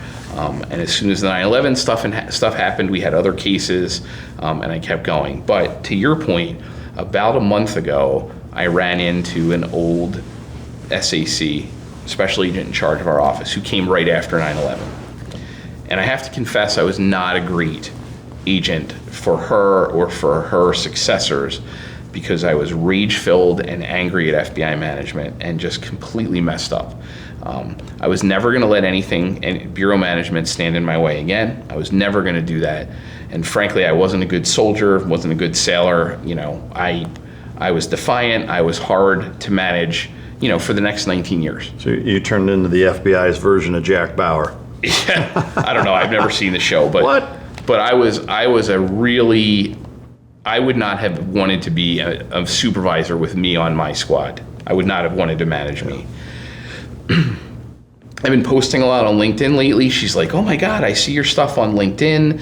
It's so well thought out. Like, where was that guy before?" And I was like, Debbie, I was completely eaten up and I never got over it. Like, I never fixed myself. I couldn't dig out of that hole. And so when we had a case, another case came up and there was opposition, I won't say I always won. I probably lost those bureaucratic fights more than I won them. But I was completely inflexible, rage-filled, and I still am. Like, I could still feel it now. We're a quarter of a century past these events. Yeah, you never let that go. I'm never gonna let it go. I'm never gonna let the survivor's guilt go. I'm never, when you see these stories, my family, we were in New York a few years ago, and my whole family's like, "Oh, let's go to 9/11, to the memorial." I can't do that. I can't go there. Yeah. So have you been to Ground Zero since? I was at Ground Zero 2 days after. I haven't been since it's been made a museum, and I never will. I'm not going to visit. Yeah. Obviously, hindsight's 20/20. Looking back on it, with the hurdles and roadblocks that you encountered with FBI management, is there a way that you could have still broken rules, said, "Fuck the search warrant, I'm going to dig through his stuff personally," and still done anything, or would it have been impossible at that time? So there's a safety valve in the need for a search warrant called quarrels. It's a case quarrels versus somebody, but it's what they call a public safety exception. So, if you have a kidnapper and he's kidnapped a little kid, and that the underground chamber's filling up with water, and the kid's going to drown, then you can do warrantless searches. You can do things if you could say there's a quarrels exception, and then that stuff can all be admissible at the subject's trial later. But you have to be able to articulate, kid was kidnapped, we knew his chamber was filling up with water, we didn't have enough time to build our case. I didn't have enough, we had really good analytical reasoning, but we didn't have evidence. We didn't have conclusive evidence. Yeah, it's hard to even imagine being in that mind space. And I know you mentioned, it affected you considerably then and continues to this day. But that quarrels aspect, I know you said you didn't have enough to really be able to justify it. Obviously, it's easy to look back now and say you did. But was that a thought of like, even though I don't know or don't feel like I can articulate that this is justified, maybe we should do it anyway? Did that? No. So, no. To do that would be to break the law. Yeah. Right? Which one of the things about, and this is, I don't have a long chain of law enforcement officers in my family, so I'm the first. And so I didn't really understand the concept of sworn versus not sworn. But in a law enforcement agency, you'll see it sometimes, like, Anoka County has 75 sworn employees and 200 unsworn. Sworn means you're a gun carrying, badge wearing, and you're sworn to uphold the law. And so I was sworn, I was a sworn FBI agent. I was not going to break the law for any reason. Yeah. From the time you guys first arrested Moussaoui until 9/11, was he being held in a local jail, or did you guys have a specific FBI holding? No, so only the bigger areas, the bigger metropolitan areas will have a specific federal facility. The way it was done back then is we were farming federal subjects, federal inmates out to county jails. We had two contracts, one with Carver County in the Twin Cities metro. He spent his first night there, and then thereafter, till he was transferred to New York, he was in Sherburne County. Okay. The second 9/11 is taking place, and you realize all these dots are connected. Did that immediately change what you did with him, or what happened to him after that? Yep. We called out to Sherburne County.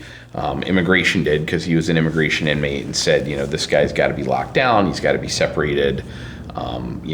He was already under no contact with the outside, other than attorneys, no contact with the outside world. That we reinforced that. Excuse me. And then we started trying to communicate back to headquarters that, hey, this is real, this is legitimate, like something needs to be done with this guy. You guys have spent the last 3.5 weeks denying, there was any significance to this case. Now it's time to, connect him and acknowledge that. They really didn't. They really never did. But within a day or two of the attacks, the New York Joint Terrorism Task Force got wind of Moussaoui. They knew we had him as a subject, and so they contacted us. You know the saying, look good, feel good? Well, most dress clothes only get half of that right. They may look sharp, but they're stiff, hot, and a pain to deal with. That's why I'm a big fan of Mizzen & Main. They make classic menswear with performance fabrics, so it's effortless to look sharp and feel great. Now, full disclosure, Mizzen & Main sent me a few shirts to try out for my honest opinion, and I've been wearing them nonstop. They're lightweight, breathable, moisture-wicking, wrinkle-resistant, and completely machine washable. No ironing, no dry cleaning, just throw it on and go. Whether I'm traveling, recording, or out training dogs, these shirts move with me and still look clean and crisp. You feel the difference the second you put one on. Professional style that's actually comfortable. So here's the deal. Right now, Mizzen & Main is offering listeners 20% off of your first purchase at mizzenandmain.com, promo code MikeDrop20. That's MIZZEN and MAIN.com, code MikeDrop20 for 20% off. If you'd rather shop in person, you can also find Mizzen & Main stores in select states. Did that change your ability to interrogate him or any lawyer representation, or did it basically stay the same and you still It stayed the same. So once a subject who is in custody invokes their rights to counsel, nothing can change that status except the subject himself. So the book, the Zacarias Moussaoui Matter, is essentially an under-the-microscope look at what we've just covered in the interview. Is there anything in there that you want to shed light on here that we haven't talked about before we move on to post 9/11? There's really two big points about that book that I think make it important. Especially, I think it's important for the novices, but I also think people that just have a casual interest in counterterrorism. But then there's also an important points for people who take a deeper interest in it, who are either academics or who are counterterrorism practitioners. The first one is that there's so much new material in there about the Moussaoui case that has never come out over the last 20 years. Some for good reason, some for bad reason. The good reasons why things wouldn't have come out is because Moussaoui was going to be tried in federal court in the United States, right? And so one of the things the government doesn't ever do when there's a defendant moving towards trial is they can't scatter all the evidence out in front of the world because, it's prejudicial to the defendant. If people like me who are potential witnesses in the trial, start writing about it or talking about it, then the defense can use that when I'm testifying. There's lots of reasons that material has to be close held. And then once the trial is over, of course, I don't get to pick and choose what I talk about. I'm, asked questions on the stand by the attorneys. And then as soon as the trial ends, I go back to being an FBI agent, so I don't have a public platform. So a lot of the salient points covered in that book about our fight to get into his belongings, about things that happened around 9/11 have never come to light. So there's some real, secrets in that book that haven't come out. Yeah. The second part of that is, much to my disappointment, the Bureau and the Department of Justice made a real strong effort to keep major parts of this book from being published. Sure. I mean, of course they did, right? I was a little surprised by that. Yeah. I was hoping, and a lot of my friends told me pretty confidently, hey, most of the people are gone and retired. They're not going to care as much. They cared more than I'd hoped they would. Yeah. Wow. So, like at that point, what can Moussaoui still be charged with, and what was he charged with? What ultimately has happened to him? So what happened was he was charged with a bunch of offenses around conspiracy to allow the 9/11 attacks to happen. Essentially, the government, the federal prosecutors were getting their orders from the highest levels of government. The president, vice president were involved. It makes sense, right? We have almost 3,000, dead victims, many more living victims of the 9/11 attacks. And so he is going to be he ends up being charged with crimes relating to 9/11 that carry the death penalty. The government decides they're going to seek the death penalty. Because there's so much classified material, there's so much evidence in this, the trial is a huge deal. He gets transferred to Alexandria, Virginia. The Eastern District of Virginia is the venue. Moussaoui, for reasons that no one really knows, decides to plead guilty. He essentially decides to say, yep, I did it. He advertises he essentially acknowledges the government's case. So the trial that I ended up testifying at was not a guilty or innocent trial. It was does he get the death penalty trial or not? I assume his attorneys were trying to get life and not the death penalty. Correct. And so the way it works in the federal death penalty system, because I think it's important, is when the government seeks the death penalty, there's a trial, and it's convicted or not convicted. In this case, he took that off the table by pleading guilty, so he was convicted. He didn't try and negotiate to get the death penalty lifted. So then the second trial is death penalty or not, and that's the trial that actually happened. To me, that's confusing. He was supposed to be on one of those planes. Obviously, his intent was martyrdom, with martyrdom being such a big deal to ideological groups that way. I would think for him it would be more of a badge of honor for the United States to kill him for trying to do that than trying to spend the rest of his life in prison. Any thoughts on that? I think he answered that question. In some of his, if I'm not mistaken, and I didn't read them all, but in some of his motions he explains why he's fighting the death penalty and that would not be the same in Islam and in his mind. Really? Yeah. So he wanted life. Yeah. Did he get it? Where is it at? Yep. So the government finally the case came to trial in the spring of 2006. So almost 5 years after the attacks. I went out and testified, obviously for the prosecution. We ended up, so within that death penalty phase of the trial, there's actually, again, too many trials in there.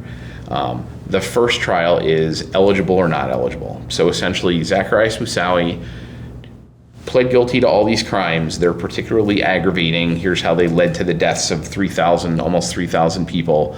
The jury votes twice. The first time is he voted eligible for death, yes or no. They voted yes for that. So then he moves to the second phase of the penalty phase, which is, do we decide to give him the death penalty? And that's where he testified and stood up and said some horrific things about he was happy to watch, because he knew the victims' families were watching. He was happy to watch their relatives burn, just said some appalling, atrocious things. But for whatever reason, the jury did not find that he should get the death penalty, and he was sentenced to life without parole. I mean, do you have any idea as to why? Like, is there ever an explanation from a jury as to the why? Seldom. So the juror who claims he is the one who voted against death, because I think it was just one, has since, I think he might have even written a book, which he wasn't supposed to, but he's given his reasons. I don't particularly have an interest in hearing why. I don't care. Yeah. I mean, none of them make any sense to me. Do you know were his was his defender or defenders? Were they public defenders assigned to him, or were they were what they call panel public defenders. So the way it works in the federal system is every district has a public defender's office, and those are federal employees, the same as the prosecutors are. Obviously not on the same team, but they work that way. And then that office can also hire outside defense attorneys to work, and so that's what they were. They were outside hired defense attorneys, and very good ones. Your tax dollars paid for extremely competent defense for Moussaoui. Now, he didn't cooperate with them because he thought it was all part of one conspiracy. So they were working against him the whole time. He was working against them, but they still did their best. Why? Because that's how the system works. I mean, to me, that seems absurd. Yeah, but me too initially, but I've been in it for a long time.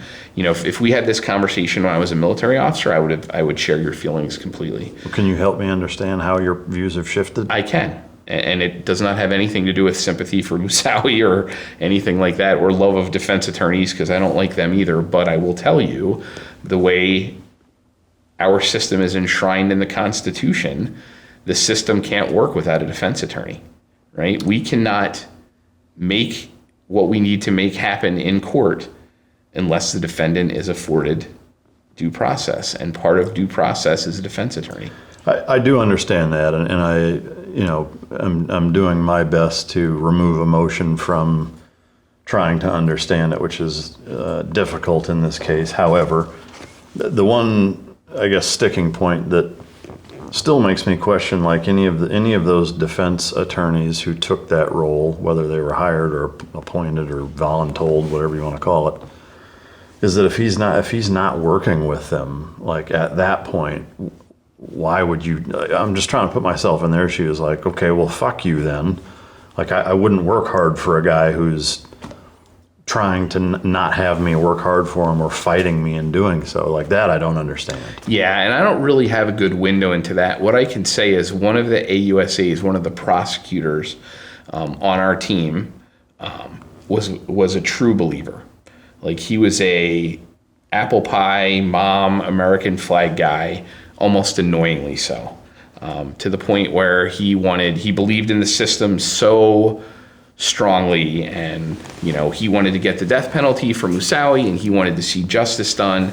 He was a true believer. I've got to think that some of those defense attorneys were probably his equivalent on that side, and they believe that much in the system that they don't. I mean, I don't know what was happening when they were talking to him or what they said to each other.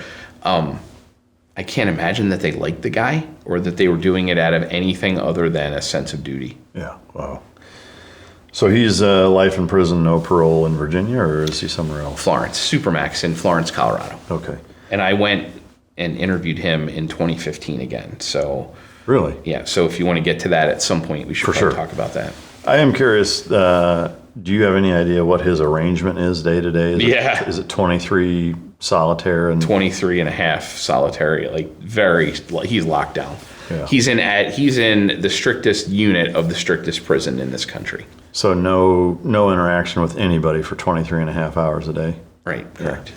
Have you ever looked into, and probably not, but I'm just curious, like what that does to a person at this point? Because I mean, you're talking decades of that level of isolation. I think would have to drive any human being absolutely fucking crazy.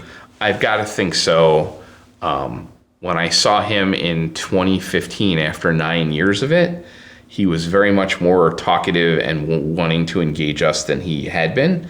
I went into those interviews kind of concerned that we got to get and keep this guy talking. And then I'm like, nah, once we got there, I realized this dude's so starved for interaction that he'll just keep it going as long as he can. And one of the claims he made on top of that was he looked into it. He'd done some research, and he's like, yeah, I'm not going to live a normal lifespan because people who are in this situation die 15 years early or something. Yeah. He had some number. Yeah.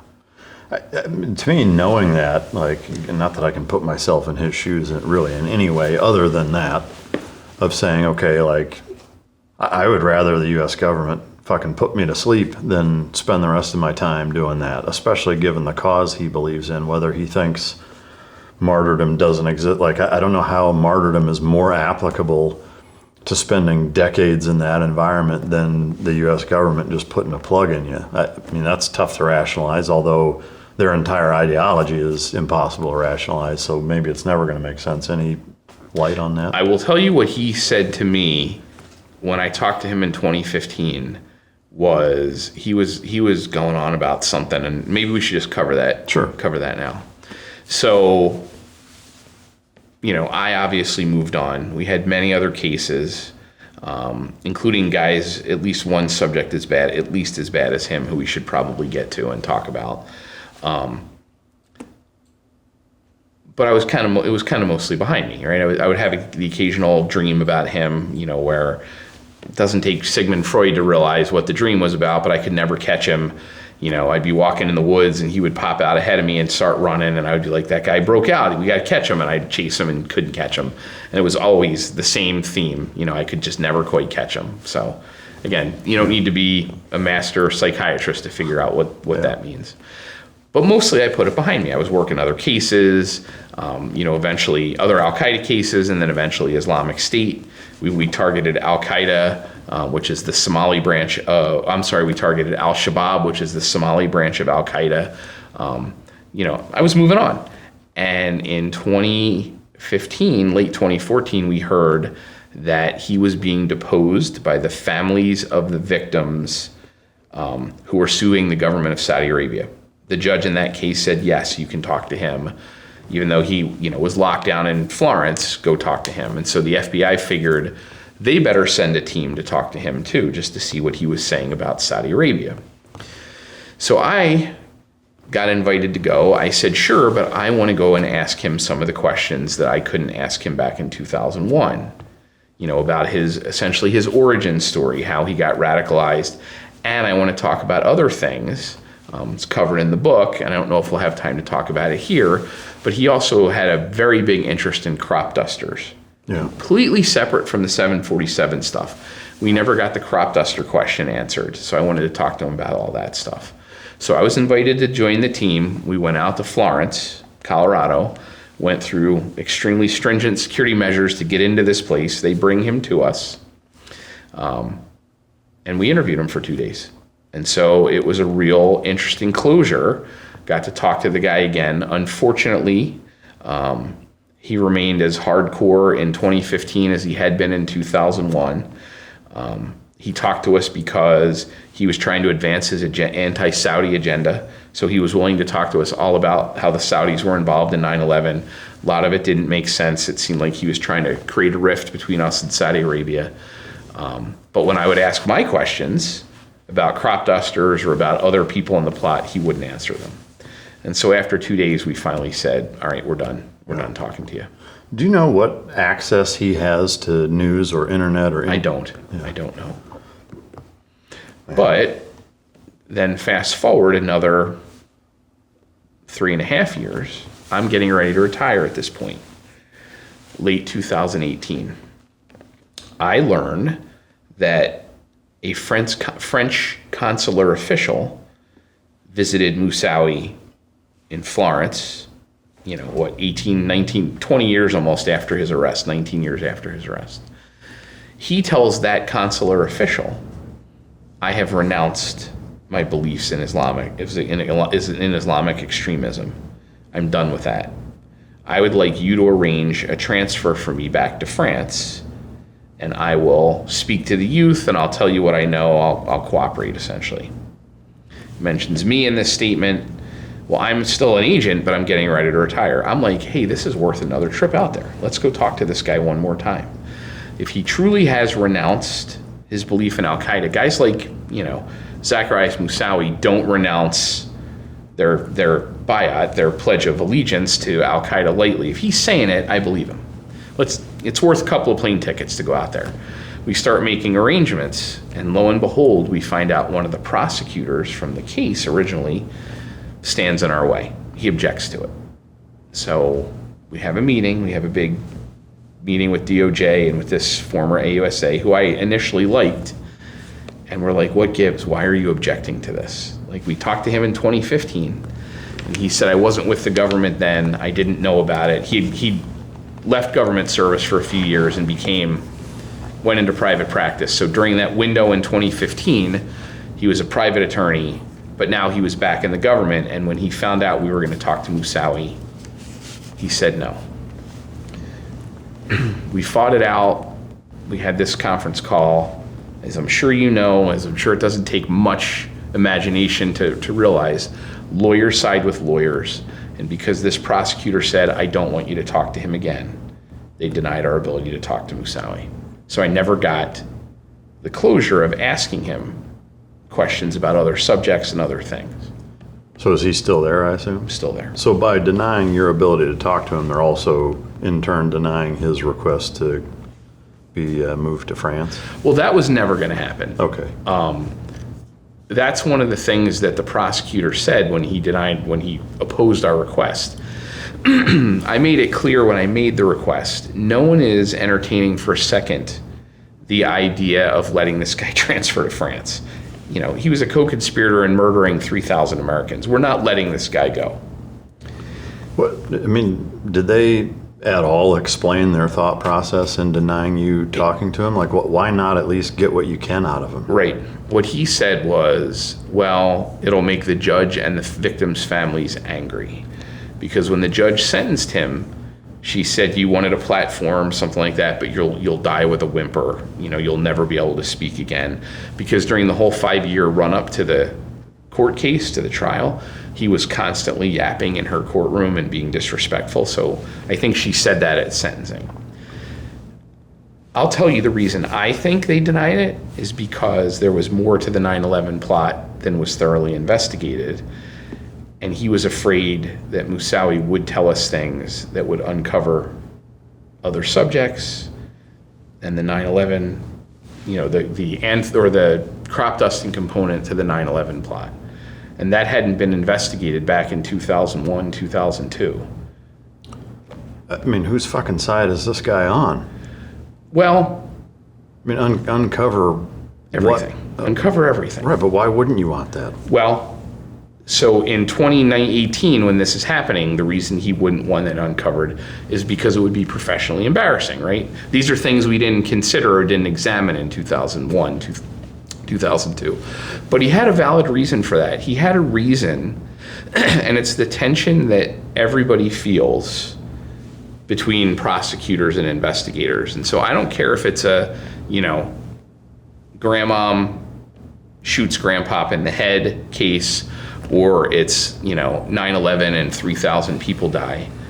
At a certain point when you're prosecuting a case, when you are the district attorney or the county attorney or the assistant U.S. attorney, and you're going to go to trial, you want to draw a box around the evidence, right? You don't want to make things too complicated for the jury. You know, you need the right amount of evidence to convict your subject, to convict the defendant, and no more, otherwise juries get confused. And every new piece of evidence that you introduce beyond what you need to get your conviction has the potential to be impeached by the defense, and it has the potential to confuse the jury.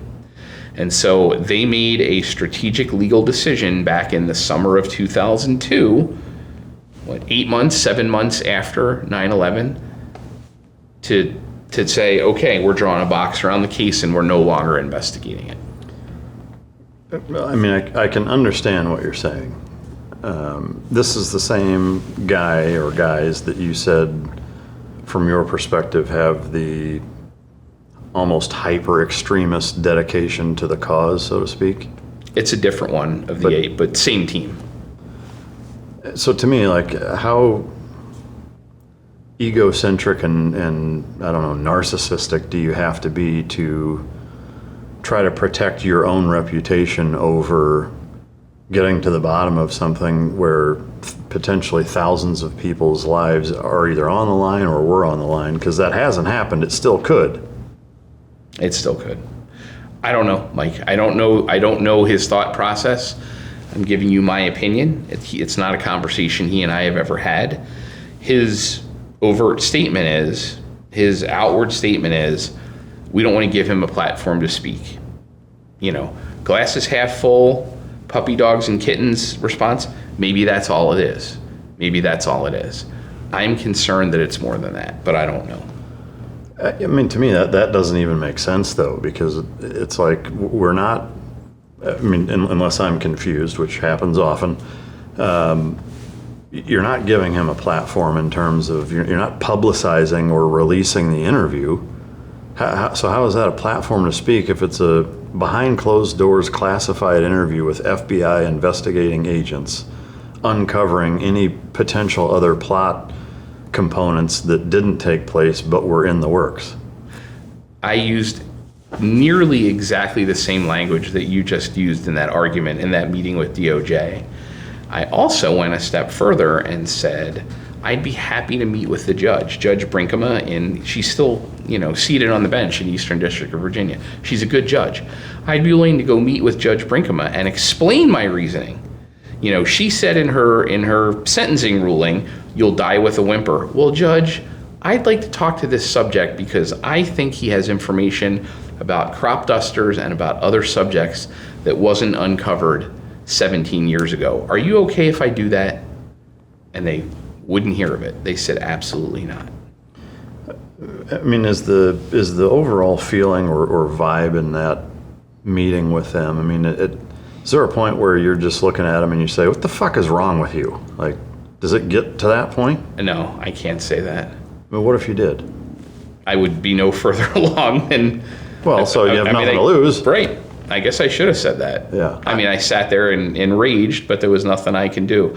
Part of the problem is the way DOJ does things, they don't give you a ruling right there, right? Yeah. They don't say, hey, they say, okay, we'll let you know. And then they come back in a week and say, okay, denied. So ultimately, it's not you or them. It's a third-party DOJ entity that decides whether or not. Yeah, the way it works is almost every terrorism subject I've ever heard of or dealt with is incarcerated, whether it's pretrial or certainly post-conviction custody under what are called special administrative measures, which are tailored to that person, and they're essentially written by the Attorney General, somebody in their office, that says, okay, Mike is not allowed to have access to the following things. He's not allowed to do this. And so any waiver to those special administrative measures, to include talking to even a law enforcement officer, has to be provided by the Department of Justice. So it's not like I could just show up there as a private citizen now and say, hey, I want to interview this guy because he's under SAMS. And with whoever makes that ruling, whether it's an individual or a body of people within the Department of Justice, you have no right or ability to appeal that decision if they say, no, you're not doing it. Can you even talk to them about why they said no or any of that? No. So the way it would have to work is my request to interview Moussaoui came through the Counterterrorism Division of FBI headquarters. They made that request on my behalf. Okay. Man, that's frustrating. I mean...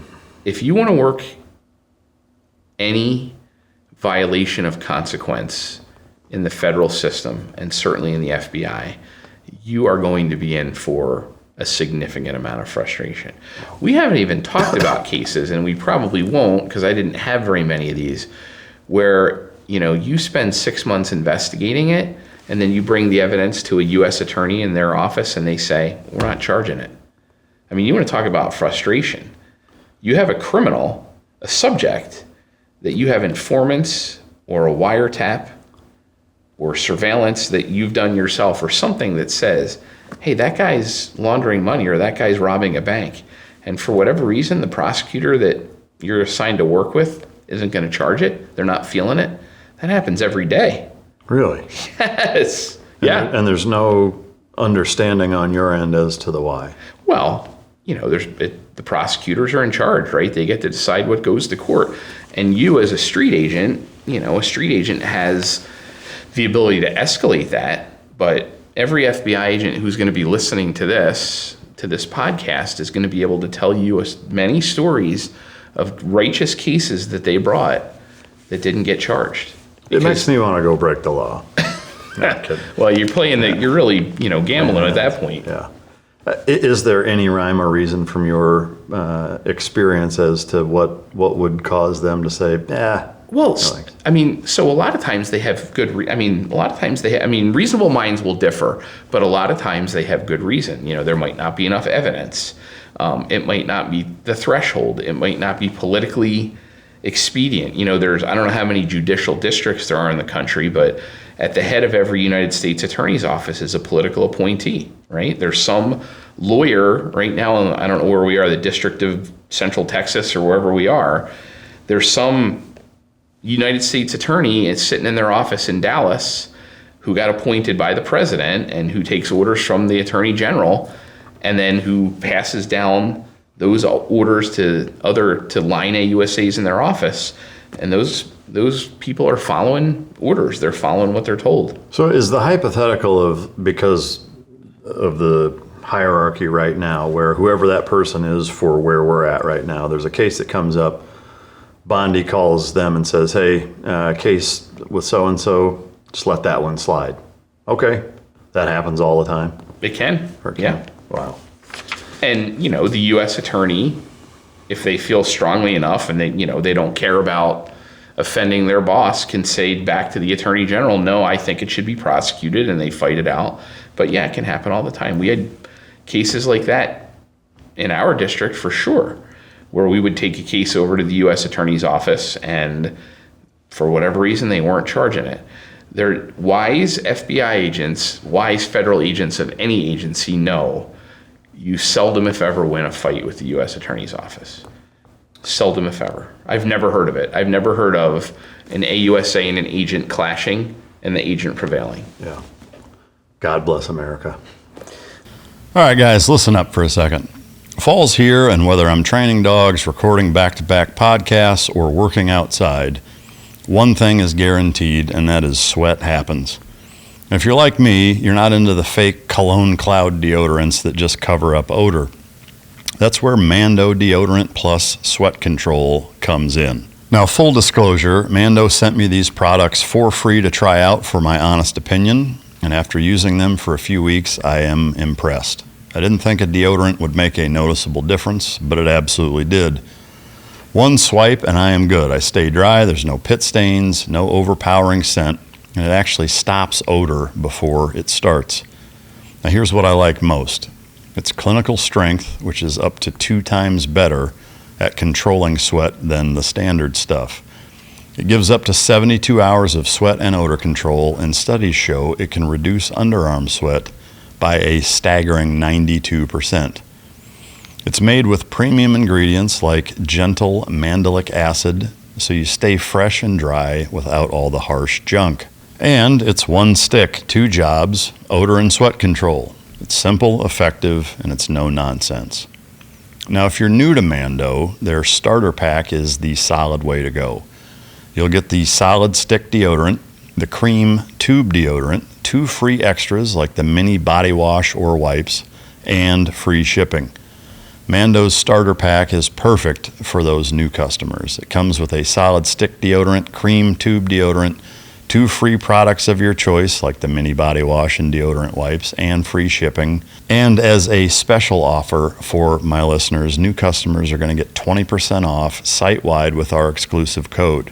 Use the code MICDROP, all caps and all one word, at shopmando.com for 20% off site-wide plus free shipping. That's shopmando.com. Please support our show and tell them that we sent you. Mando's got you covered.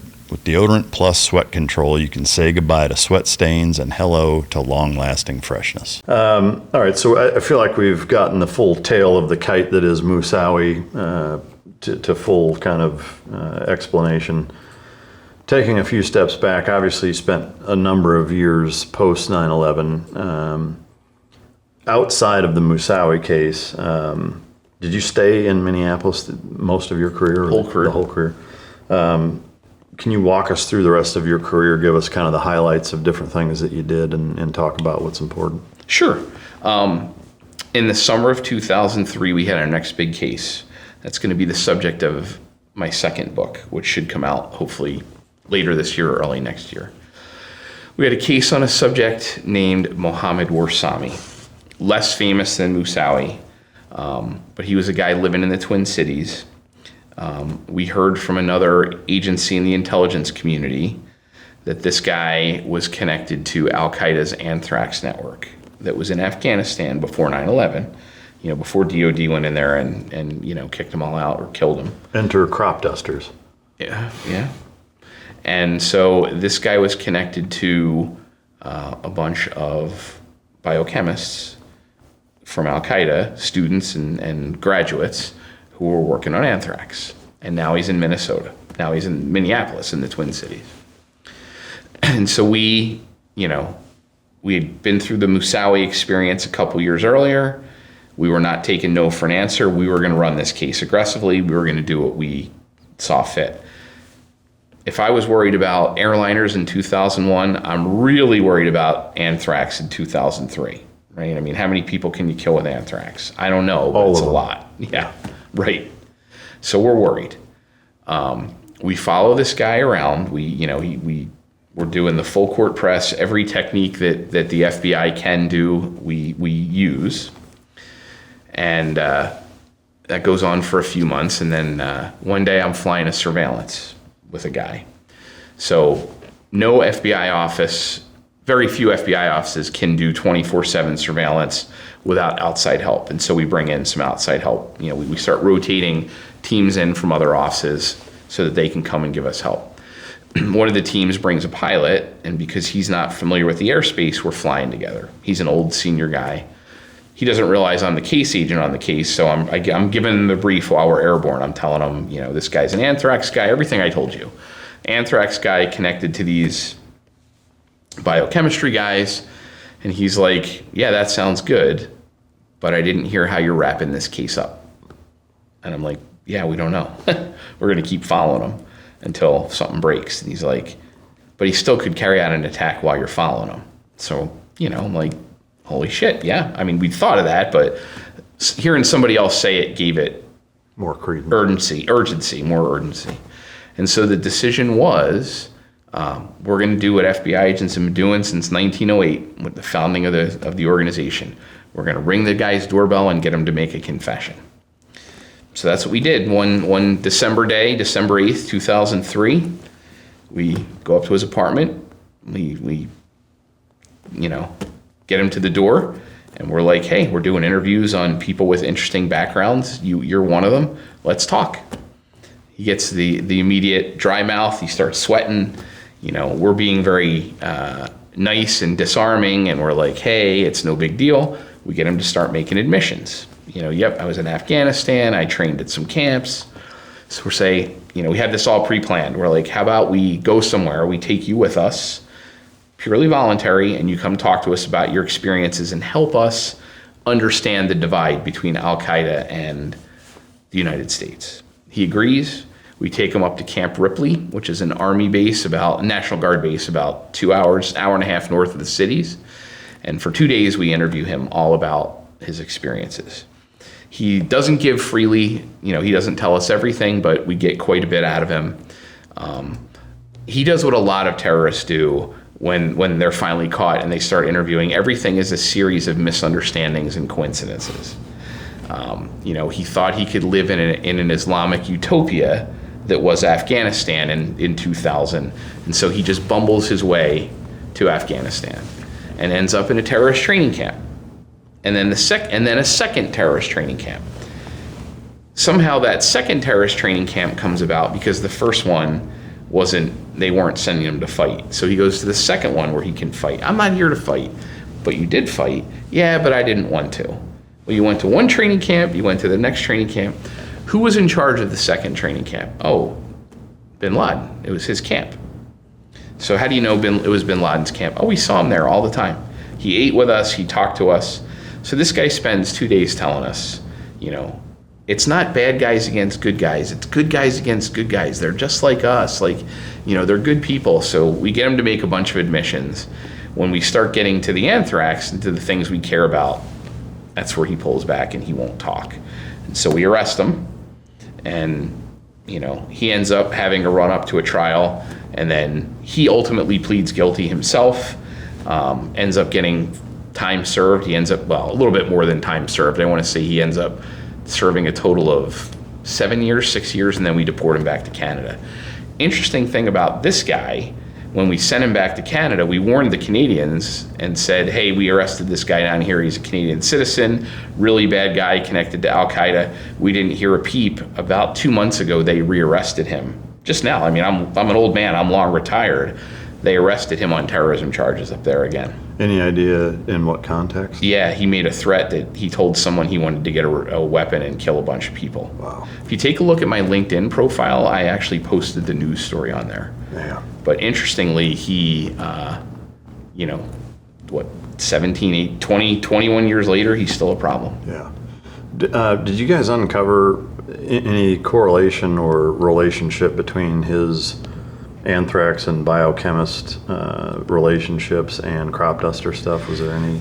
Not crop dusters, but Moussaoui, yes. Crop dusters, no. Moussaoui, yes. So he and Moussaoui could not have lined up in the Twin Cities, right? He didn't come to Minneapolis till 2002, till Moussaoui was already arrested and in New York, and then Virginia awaiting trial. But they knew each other, and we knew they knew each other because Warsami told somebody. He said, his kunya, he said Moussaoui's kunya, and said, yeah, they arrested that guy. And so when we were interviewing Warsami, we asked him, if he knew Moussaoui, and he's like, yes, we were at the same guest house. We lived at the same guest house in Kandahar in Afghanistan. So around the same time that Warsami was working with the biochemists, he was living in this guest house where Moussaoui also lived. What is a kunya? Kunya is a nickname, is Abu, your Abu name. So, Abu, how that works, how that name works. Innocently, in traditional mainstream Muslim culture, if you have a kid, you take the Abu and their first name, father of, Abu Ahmed, if my son's name is Ahmed. Moussaoui didn't have a kid yet, but he took a kunya anyway. He was Abu Abdullah al-Sarawi. And magically, Warsami knew that kunya and referred to him by that. So when we ended up interviewing Warsami, we asked him, how do you know him? And, we were together at the guest house. And wow. Well, the dots connect. They connect. As time went on, staying in Minneapolis, were there what other cases? So as the Warsami case is winding down, like we have him at Camp Ripley, we arrest him, we bring him back. We finally put that case to bed. It doesn't usually happen like this. We usually get a little breathing space. We didn't in this case. The Boston office of the FBI, they have a very good joint terrorism task force. They tell us, you've got another guy there. You've got a guy named Mohammed Kamal El-Zahabi. He was an OG, an old school gangster, Al-Qaeda guy who Boston had been investigating in the late 90s because he was connected to all these Al-Qaeda guys.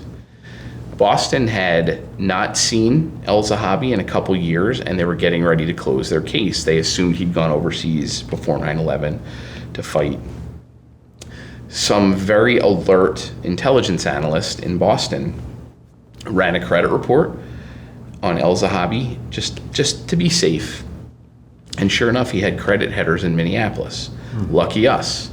So we went out. I'll never forget. I took a new agent out with me, and we just did a drive-by to see, and sure enough, he was there. We're like, you got to be kidding me. Like, we had Moussaoui, we had Warsami, and now we have El-Zahabi. He was living in an Islamic boarding house very close to the University of Minnesota, driving a tractor-trailer truck in a very operational mode. He was quiet. He didn't have any friends. He didn't do anything. He was just waiting. His pedigree was very strong. What we knew from his background from Boston was he had known a bunch of people in Boston in the 90s, and then an overseas intelligence source had told us, yeah, this guy was an instructor, not a trainer, an instructor at a camp in Afghanistan, and he taught the assassination course, which was kind of one of their high-level courses. So this guy was a serious shooter. So what's he doing in the Twin Cities? We have the lessons now of the Moussaoui case and the Warsami case, so now we move a lot faster, right? We're more aggressive. We know how to be more aggressive to bring this case to fruition. We actually orchestrate a situation where we put a Minneapolis police detective alongside Al-Zahabi. And the way we do that is we had a task force officer, a Minneapolis PD detective who was a brilliant investigator, brilliant interviewer. And he ran Al-Zahabi's name and said, oh my God, this guy has a pending case for criminal sexual conduct. He was driving a school bus and a high school student was giving him some lip and he smacked her on the ass as she was getting off the bus, and she told the police and they charged him. Case was languishing. It wasn't a serious, it wasn't something that they would seriously investigate, but it gave this Minneapolis cop a reason to contact him. And he contacted him and did a brilliant 3-hour interview of him where they just sat down and shot the shit. And essentially, as we listened, we watched on camera, we're like, holy cow, this guy's the real deal. This guy, we listened and, we had an experienced team. We're like, this guy's an Islamic extremist. About 10 minutes into the interview, where this cop is supposed to be interviewing him, he starts trying to preach to the cop about Islam and how America sucks and how, he was just trying to discipline this student. American parents don't raise their kids right and Islam is the true answer. And we're like, this is who we think he is. Wow. I mean, if I'm the cop or you guys in that position, having done all these interviews, do you ever find yourself when you start, or when they start getting into that preach mode where you're like, well, why are you here then? Like, do you ever ask them that? Mm-mm. Is that not valuable? It depends. Sometimes it is. Like, you mean, why are you in the United States? Yeah, like if you hate America and you think American kids suck and parents do a shitty job and you're not even from here, then why are you here then? I think there could certainly be a situation, a context where that question is valuable. But remember, Mike, we're not trying to persuade them otherwise, right? We're not trying to get them to say, yeah, you're right, I shouldn't be here. Well, I look at it from an operational standpoint is that maybe if you almost get them defensive, right, where they start getting pissed off because you're kind of confronting them and not just playing the good guy. Yeah. Is that they're like, well, because, maybe they slip up and say, well, because I'm here to teach you guys a fucking lesson, or, who knows, But for me, even just on and this has no professional bearing whatsoever, but to me, if like some dirtbag from another country is here talking shit about my country, I'm gonna be like, well, fuck you, leave then. Like, why are you here if you don't like it, I feel that same way about people who come here, and don't assimilate and talk shit about how the United States is terrible. And it's like, I'm not in your countries talking shit about your home turf. Like, why are you here then? Yeah, that's a good point. But I didn't mean to derail it. No, that's okay. So the valuable thing about the interview that happens though, and why the police detective wasn't confronting him on anything, because now this subject thinks he's his friend. So the interview ends with him saying, this is a bunch of bullshit. I'm going to get rid of this case for you. So he plants that seed with the subject. We do a whole bunch of investigative stuff. And then when it looks like the subject is getting ready to make a move, we reinsert the detective and say, hey, I think I found something on your case. I ran your name and one more time because I was trying to close your case. And it looks like the FBI is interested in you. Do you know why that would be? And this guy gives us a whole bunch of answers. Well, my brother had a friend, one of those kinds of answers. And he's like, do you think you could get the FBI to come talk to me so I could explain? So we actually had the case, because this detective was so good, we actually had a case where, unheard of in the annals of the FBI, as far as I'm aware, where the subject asked to be interviewed by us. Wow. And so he did. And so on a dark and stormy April night in 2004, down by the river, Mississippi River, we met him in an FBI vehicle and we talked to him. We're here at your request. So why do you think you'd be on the FBI watch list? Why do you think your name would come up? So he gives us a bunch of hemming and hawing. Now, this guy's a real guy, right? He's an OG. He is a legitimate, long-term senior Al-Qaeda operative. He is everything we think he is and more. And so we're talking to him for a while, and we kind of let his story run its course. And then probably 20 minutes into the interview, I was in the back seat of the car with him. The cop who he thought didn't know us, even though this guy was our partner, is in the front seat, and another agent's in the front seat. And I leaned over and I tapped him on the leg and said, Kunya again. I said, Abu Kamal al-Lubnani, it's okay, we know. And when I used his Kunya, which he hadn't used, he did. I mean, he looked like he got struck by lightning. And that told him, in a flash of lightning, we know who you are. Yeah. And so his response was, the better response would be who? But his response was, how much trouble am I in? And so we had him. Yeah. We got him to agree to come with us, and we talked to him for 17 agonizing days. 17 days where we sat with this monster, for that's what he was, and talked to him all about his exploits as part of Al-Qaeda. Did any of that result in charging him with anything? So we eventually did. So think of Al Capone. We charged him with some of the lowest level immigration crimes you can imagine, because no admissions that he made led to any serious charges, because we just couldn't get him. He was that good. But what we did do, and this is important, we had no idea that he had any involvement in 9/11, right? This gets back to the 9/11 stuff. He's one of the subjects that lawyer was concerned about. Because we were talking to him after a week or 10 days, he makes an admission to one of the SWAT guys that was watching him, right? We were interviewing him during the day and then sending him off at night to a really nice hotel room at taxpayer expense, and a couple SWAT guys were hanging out with him. He told one of the SWAT guys that night, one of those nights, he's like, oh, I think I need to tell your friends, us, something that I forgot. I was in Boston on September 11th. I'm like, how do you end up in Boston on September 11th? So before they bring him over the next morning, our buddy comes in, our buddy Wayne, and says, hey, he just made this admission last night. You guys do what you want with it, but he made that admission. So when Al-Zahabi comes in, he's clearly worried. Like he's sweating. So he says, yeah, I was in Boston on September 11th. So we're like, we were waiting for you to tell us that. We were waiting for that to come out. We didn't know, we were bluffing. But it turns out that he had been in the Twin Cities. He'd been here in Minnesota a week before September 11th. He takes a Greyhound bus halfway across the country, picks up a car, dropped off for him by a relative who drove it down from Canada, goes to Boston, hangs out in Boston till a week after the 9/11 attacks, and then comes back. That's odd. So, we don't have anything. We don't have any cards to play, but we play them. And we're like, yep, we knew that. We were waiting for you to make admissions. Tell us about 9/11. Tell us about the hijackers. Tell us. He won't. I don't know what you're talking about. It was a pure coincidence. So we eventually use a technique I've only used successfully a couple times. And we're like, okay, tell us hypothetically. Let's say you're an experienced operative who's been in the jihadi movement since the 80s, which he'd admitted to us already. What would a guy like you need to be in Boston for? And he said, oh, yeah, when you send someone off on a martyrdom mission, when you send them off, they get depressed. They start to get sad and they start to get scared. And so you need someone to be with them to make sure they're praying and that they keep on the course and that they keep on path. So that's what a guy like me would do. I'm senior, I've been around a while. Just like that. So we're like, okay. So we're like, so you were with these guys? Oh, no, I didn't see them.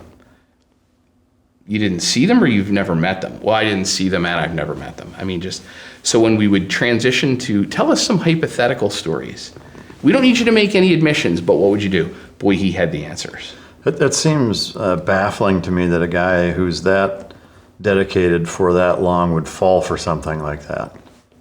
But he did. Obviously, it's worth trying.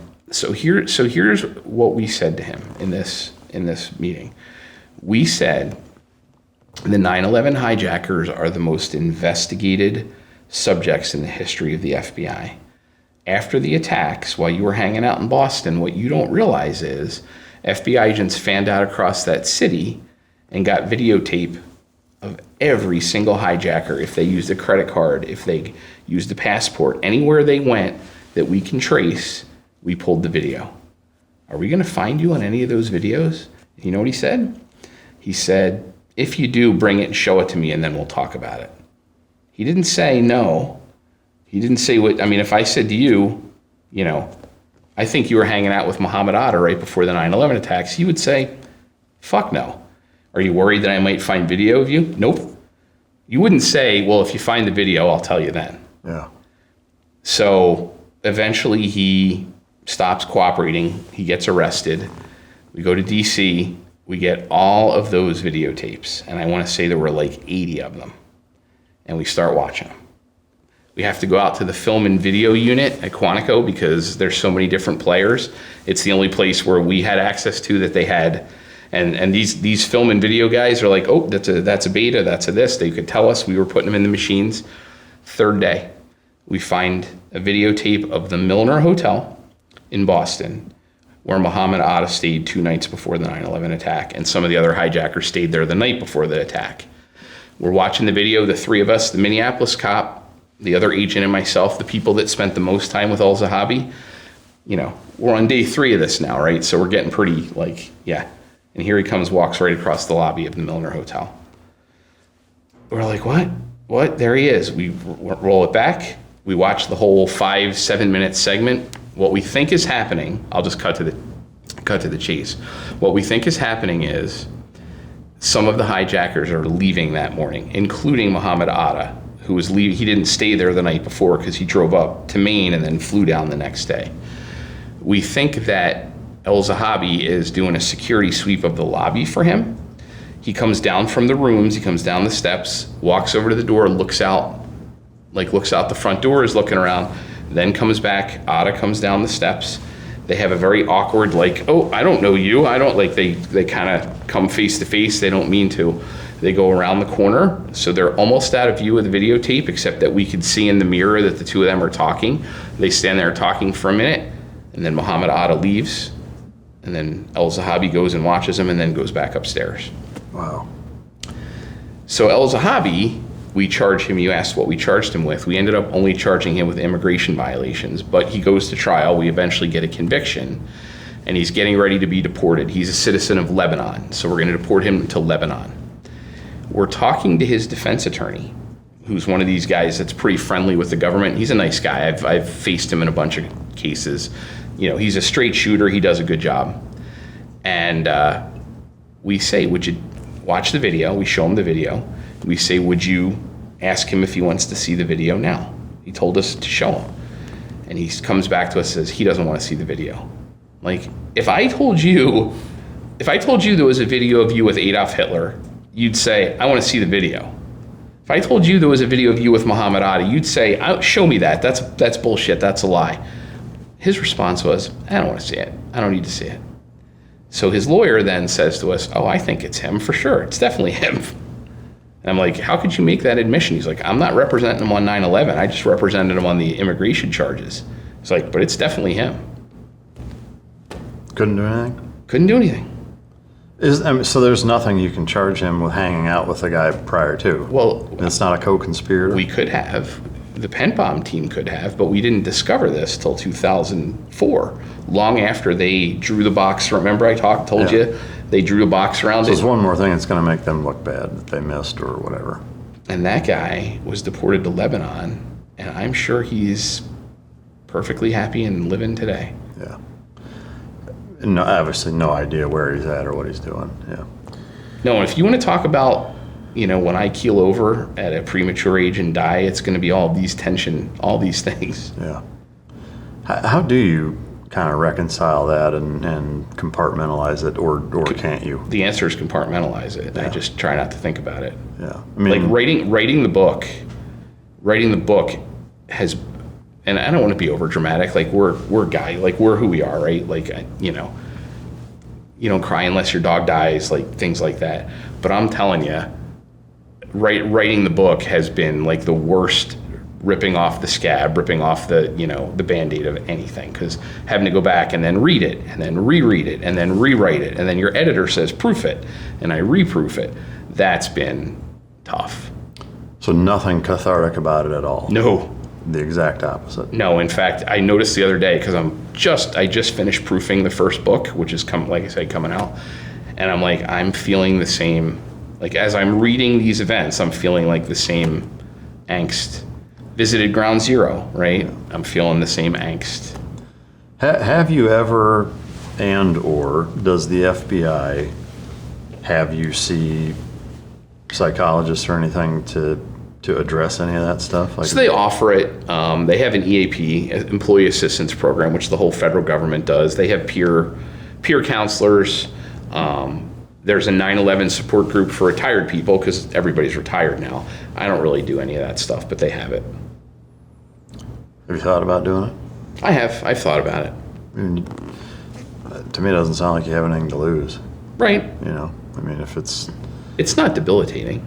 Well, I mean, understandably, if it takes 15 years off your fucking life, it is. It hasn't yet. Well, I think it's worth giving it a shot. That's my take. Yeah, I'm thinking about it. There's an email in my thing. Their next meeting's coming up, so maybe. Yeah, we'll see. I would. Are there other high-profile cases like that throughout your career? Was it just kind of one after the next of similar stuff? I mean, there were intervals, obviously. The next big one, we had a nice long break. 2008 was the next one. Those cases, although they had their frustrations, because I don't want to make it like I'm a big whiner, right? Like, oh, look at me, I had these great cases and I constantly kept getting fucked by the Bureau. That wasn't the case. For the next series of investigations. By this point, Minneapolis has a reputation, which is gone now because people have turned over, but Minneapolis has a reputation for being a good terrorism office, and the mindset of the Bureau has changed from oppositional to, okay, we're going to give the good officers what they need when a big case comes up. So we had a case in 2008 into 2009 where we ended up deploying a team to Yemen. To make a long story short, on election day 2008, so November, we had a bunch of families walk into the office from the Somali community in the Twin Cities, and they told a very self-serving, highly stylized story about, a bunch of our sons were brainwashed and traveled to Somalia to join Al-Shabaab. Al-Shabaab is the Al-Qaeda affiliate in East Africa. They're like, they dragged our babies out. No, the kids went willingly. The kids got recruited and radicalized and traveled. But it was a problem, right? It's a problem. You have, half a dozen, or I don't remember how many, maybe 10 of these, high school and college kids who American up and go. Citizens? Yeah. Yep. Who up and go. That's how many of these more are stay-backs that stay behinds who we don't know about. And then that news, even though it was early November, it happened at the end of October where a U.S. citizen blew himself up in a suicide attack in Somalia, who was from Minnesota, who was connected to all these kids. So now we're at battle stations again, right? Now we're completely going crazy again because late October, Sherwa Ahmed, who had lived in the Twin Cities, blows himself up in Somalia. 3 or 4 days later, this big group of Somali kids leaves. And now we're like, holy shit, we've got a problem, right? We got this suicide attacker connected to these kids who left. What are we going to do about it? And so what we ended up doing about it was, a bunch of different things, but, what kind of got to the heart of it was a new agent on my squad had been investigating someone who had left a year before. The family said, kid went overseas, 20, 21-year-old kid just disappeared. The family said, he's overseas getting married. They gave a very vanilla explanation. The agent stayed in touch with that family the whole time. And, because he had an informant into the subject, the kid, and he knew he was fighting for Al-Shabaab. He knew what he was really doing. So fast forward a year, agents just, special agent friendly, staying in touch with the family. Sherwa Ahmed blows himself up. This big group of Somali kids leave. We reapproach the parents and say, here's a picture of Sherwa. Here's half of Sherwa. He's blown himself up. Do you want your son to end up like this? Why don't you put us in touch with your son and we'll help you bring your kid home? Eventually, and because this is how it happens, it's not like on TV, on Christmas Eve, the guy finally tells us, okay, I'll help you. I'll put you in touch with my son. Yes, he's in trouble. He went over to Somalia. We didn't want him to. He joined Al-Shabaab, but he escaped, and he's in Yemen, and he can't get home. So we go over to Yemen. We end up meeting the kid in Yemen. The deal is we're not going to be able to bring him home until he incriminates himself, right? We're not bringing a terrorist home if we can't put him right in jail. So he's going to have to confess to what he did, and then we're going to start using him to take off his buddies. And so that's what we did. So I and two other agents and a prosecutor spent a couple weeks in Yemen. We end up getting him to confess. We bring him home. He does some work. We keep him in a safe house in the Twin Cities. He ends up doing some pretty valuable work for us. Takes off a bunch of people, including the recruiters back in the Twin Cities who sent all these kids overseas and ended up doing a good job for us. What did he confess to? Material support. Okay. Yeah, the big one. And what does that land him? It's 10 years. Did he get time taken off because of his cooperation? He did. Yeah, he did.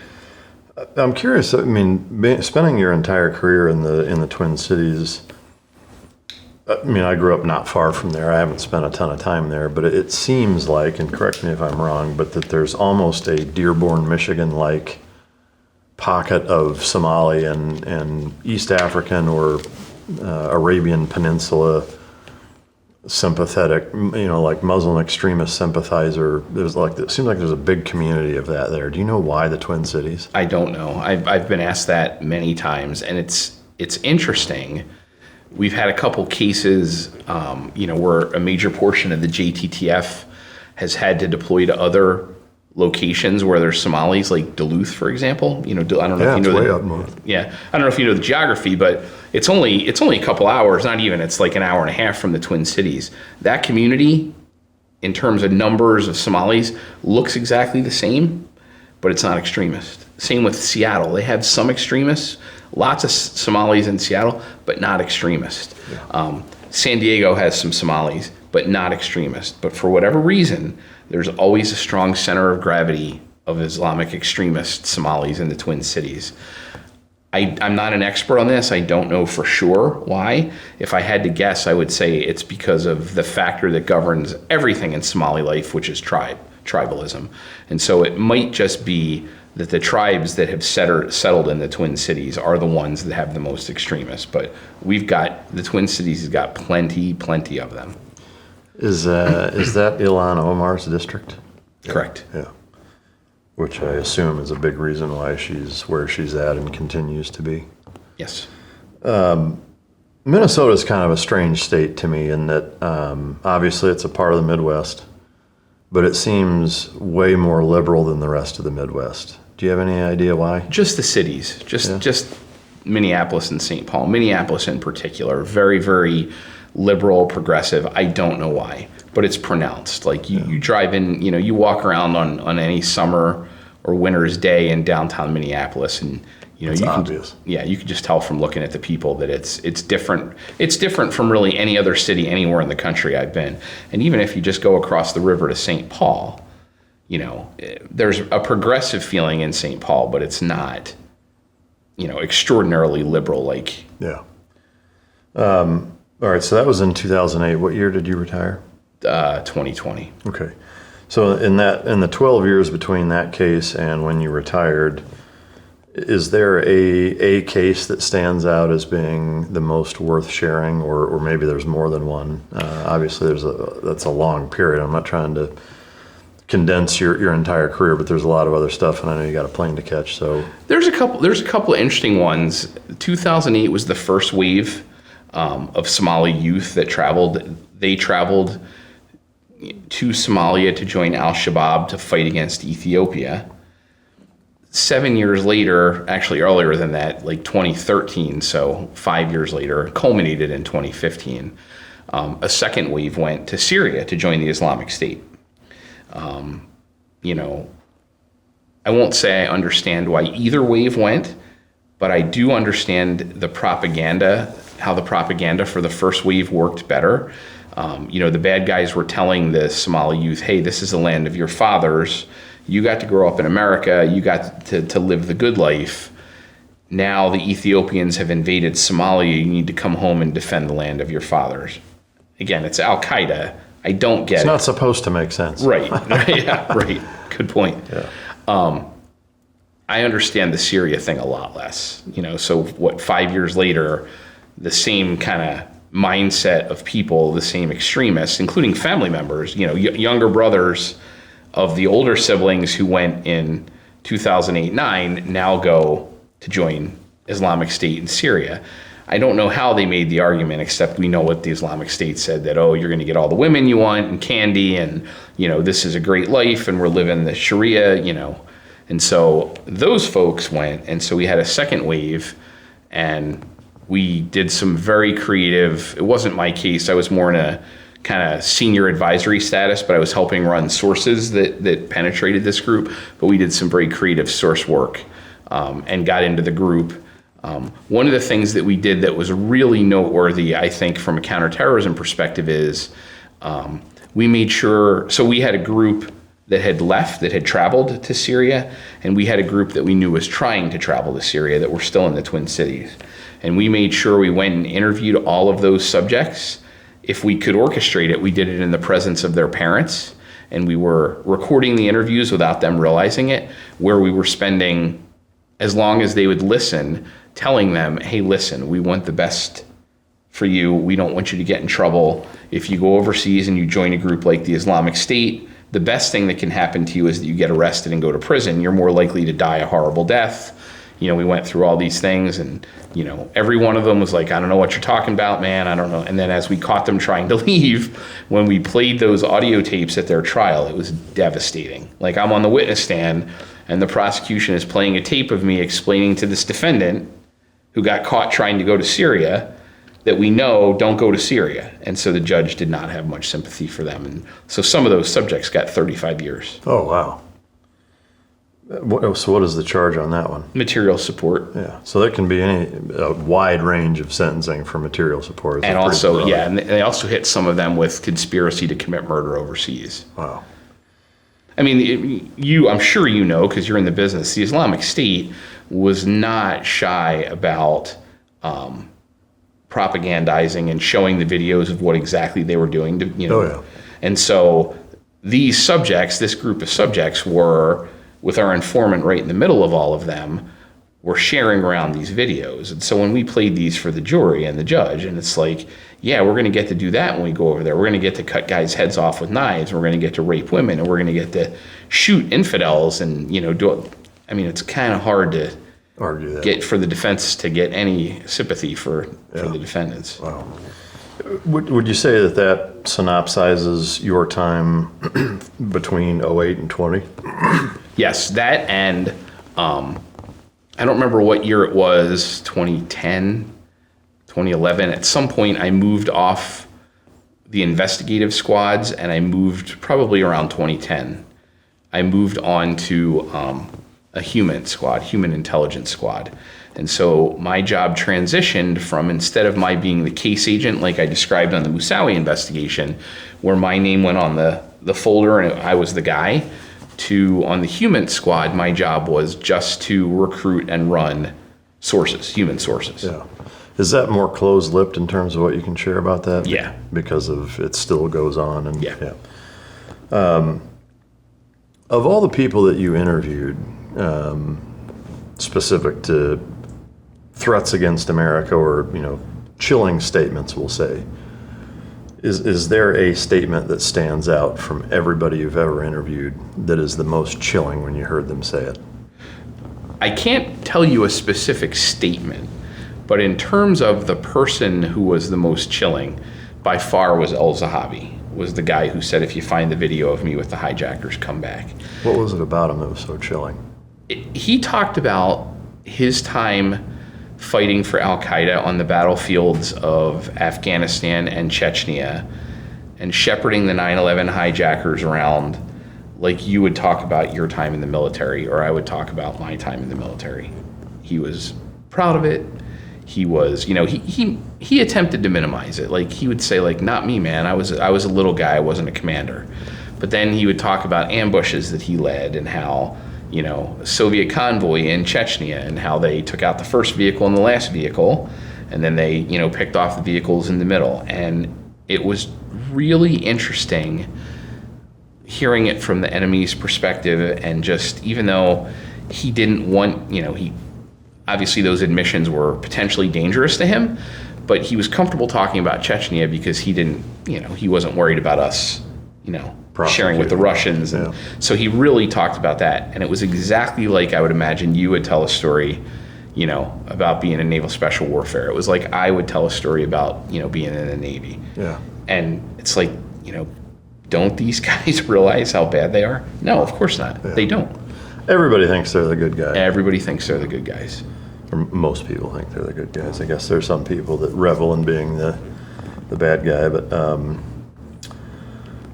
at what point did you decide to retire, or was it more of a, hey, you've done your time, it's time kind of thing? Yeah, it was that. It was the second one. I went relatively early. I retired at 51. I could have gone. I could still be an agent. You can do it till your 58th birthday, which isn't for 4, 5 more, 6 more months for me now. So I could still have stayed an agent. I just decided it was time. I was embedded. I was a human agent embedded on the JTTF. I felt like I had, some good years in me in terms of source recruitment and handling, but that's a lot of travel. I was surrounded by young people. Like when I came onto the squad, I was the youngest guy on the squad in 1999. There was another guy, we were both 30 or 31, but young, feeling it, piss and vinegar. And 21 years later, I was the oldest guy by far. Like nobody, when I looked up and down the bullpen, nobody was my age. Nobody was within 10 years of my age. Yeah. And so it was time. Do you feel like from when you came in to when you retired that the Bureau as an organization had changed dramatically? Yes. Yeah. In a bad way, a good way? No, I wouldn't say a bad way. I would say the international terrorism, and probably rightly so when I came in 1999, except in places like New York and LA, was a backwater, right? I mean, there hadn't been a major terrorist attack, a major international terrorism attack in the United States since the trade bombing. That was the kind of thing that was, New York worries about that, LA worries about that, but flyover country in the Midwest, on the JTTF was young guys who had some motivation for it, and mostly old out the pasture guys who, liked the slower pace. They didn't want to work bank robberies, they didn't want to work drugs because of the demands and the hours and things. And so that was the backwater. So even though I was committed to terrorism and I didn't care that it was a backwater, it was a backwater. After 9/11, obviously it became the premier priority program. Everywhere. A lot of that was good. Some of it was bad. The mindset shifted from we don't really care about terrorism to we care too much about terrorism and we're going to be in your business. That was a problem, but it was a well-intentioned problem. It was just, a problem. Yeah. All right, so I've got kind of a list of, I wouldn't say random questions, but they're not specific to the timeline of your career. Given your role in the Moussaoui case, both preceding 9/11 and afterwards, are there key lessons that you feel like the Bureau has either learned or not learned because of that case moving forward and kind of where they're at now? Yes. Lessons that they have learned are the importance of terrorism, right, as a violation. Like we talked about in the preceding session, it was a backwater pre 9/11, post 9/11 it became a priority. I feel like that might be slipping a little bit now under the current administration with the focus on violent crime. So that may be a concern. It might be that we're far enough away from 9/11 now that, the problem with international terrorism investigations, you have to stay vigilant. And just because nothing bad has happened, and even just because there haven't been any counterterrorism arrests, doesn't mean something's not going on. And so you can't ever relax when it comes to how your JTTFs are operating. You can't take your foot off the gas. How would you, from a division of labor standpoint, because obviously violent crime is a problem, obviously there's states that are far worse than others, but because that's kind of front sight focus in your face day to day affecting the American people, if you look at it from a per capita standpoint, not to diminish the 3,000 people that were killed on 9/11, but in terms of robberies and homicides and violent crime that takes place numbers wise at a greater scale, how let's say you're the FBI director, how would you labor division wise make it to where you can handle both? You just can't, you can't rob. I understand you're going to have to rob Peter to pay Paul, and the emphasis on violent crime is not bad for the reasons that you cited, but it can't come from the JTTF. Now, granted, I recognize I'm biased, and Sure. Because the problem is if you pull them from white collar, then you potentially have the economy undermined by white collar crime. If you pull them from cyber crime, so they got to come from somewhere. My preference would just be not from international terrorism. Yeah. Also understanding, though, that the Bureau's primary mission is not street-level violent crime enforcement, right? Right. I mean, if they're doing, to the extent they're doing violent crime, it's bank robberies and major gang cases. It's not, Steve shot Bob type cases. I don't think Steve would have shot Bob, Sound like spoken like a defense attorney. So what lessons have they not learned? They have not learned the biggest lesson, and I tried to talk to Robert Mueller about this when he visited Minneapolis in 2002, and 23 years later, they haven't learned the biggest lesson, and this will resonate with you completely. I'd bet my life on it. The biggest lesson, and Colin Powell said it best, all other things being equal, the commander at the front is always right, and the rear headquarters is always wrong. They have not learned to decentralize and allow case agents and management in the field to have the final say on their investigations. Is that a power trip thing? It's not a power trip thing. It's not an ego thing. It's a risk aversion thing. It's I'm going to make decisions on your case because I'm afraid that if I let you make decisions on your case, you're going to make mistakes that will get me in trouble. I mean, to me, it defeats the whole purpose of the entire organization. To me, it's no different than a business. If I don't trust my employees enough to let them do their fucking job, then they're the wrong employees. And so what I would say is, and I don't know this, I have no way to prove this, but incompetent people mirror, right? They mirror others. If you're a criminal, you don't trust anybody. That's why all those baby boomers got scammed, right? Because they would never cheat anybody out of money, so they assume everybody's honest. But these fucking millennials and Gen Zers, I'm kidding. However, that being said, if you're incompetent and you know it, you think everyone's incompetent. And I promise you, the vast majority of people who choose to go into FBI management are not top-tier agents. So there is a similar problem in the military. I don't think it's nearly as large scale or widespread, but I know the reasons why and or how it exists in the military. I would love to hear your theory or reason, if you have it, as to why shit floats it to the top in the FBI. Why is the leadership so inundated with shit? So the way the FBI used to work, as befits a small agency, and this we're not talking about in J. Edgar Hoover's time. We're talking about up till the 80s. If you were a competent FBI agent with leadership potential, you could very easily come back from lunch and there would be an envelope on your desk, on your chair. You would open it up and they'd be your orders to supervise the bank robbery squad across the country. And let's say you're in San Diego. You're a shit-hot agent, you've made a bunch of cases, you caught a bunch of bank robbers, you were a SEAL, and so you have leadership ability, you come back from lunch, holy shit, open it up, I got orders to Buffalo, I'm gonna be the bank robbery squad supervisor. That's how people used to get promoted in the Bureau, right? The SAC would see potential in you, leadership potential, he'd talk to your ASAC, he'd talk to your supervisor, and they'd say, Mike's a shit-hot guy, he's gonna get promoted, he's gonna, we could use a guy like him in Buffalo, and you're gone. Right, you're off to Buffalo, packing up the family. Well, that smacks of favoritism, right? And by the 1980s, people were complaining that, well, I'm not getting picked. They picked this guy, and so the Bureau had to do what other federal agencies do and just make it essentially a voluntary basis. If you put your hand up for management, they're going to take you. So you have that problem.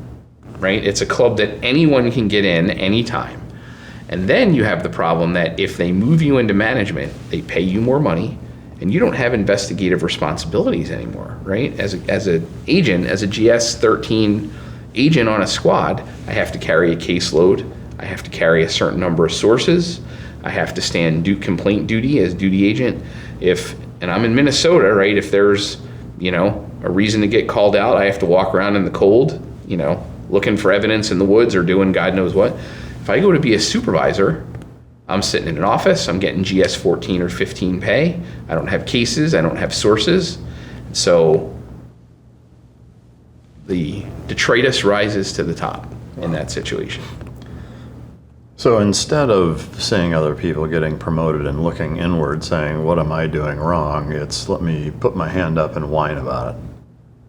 Yeah. Well, and it's let me put my hand up and tell those people what to do. Yeah. Wow. I didn't fit in on the squad, right? I'm a misfit because I couldn't manage a case, so nobody really liked me, right? People stopped saying, "Hey, Harry," obviously hypothetical.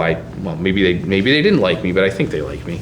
But nobody liked me. Nobody was bringing me out on cases, so I'm going to put my hand up and volunteer to be a supervisor. Yeah. Man, that's disappointing. Well, and you can see it, right? We talk about things in the Bureau at the street agent level that I'm sure SEALs have the equivalent of, right? We talk about agent skills. Here's a great story. We watched a subject one time go into a storage locker place. Happens all the time, right? People keep stuff in storage lockers. It's important when it's a subject, right? We want to know what's going on in there. He leaves, he drives away. We go in there, "Hey sir, how you doing? FBI, just wondering, would you mind if we wandered back and peeped into the locker to see, what your previous customer left? He's somebody, we're interested in." "Sure, come on back."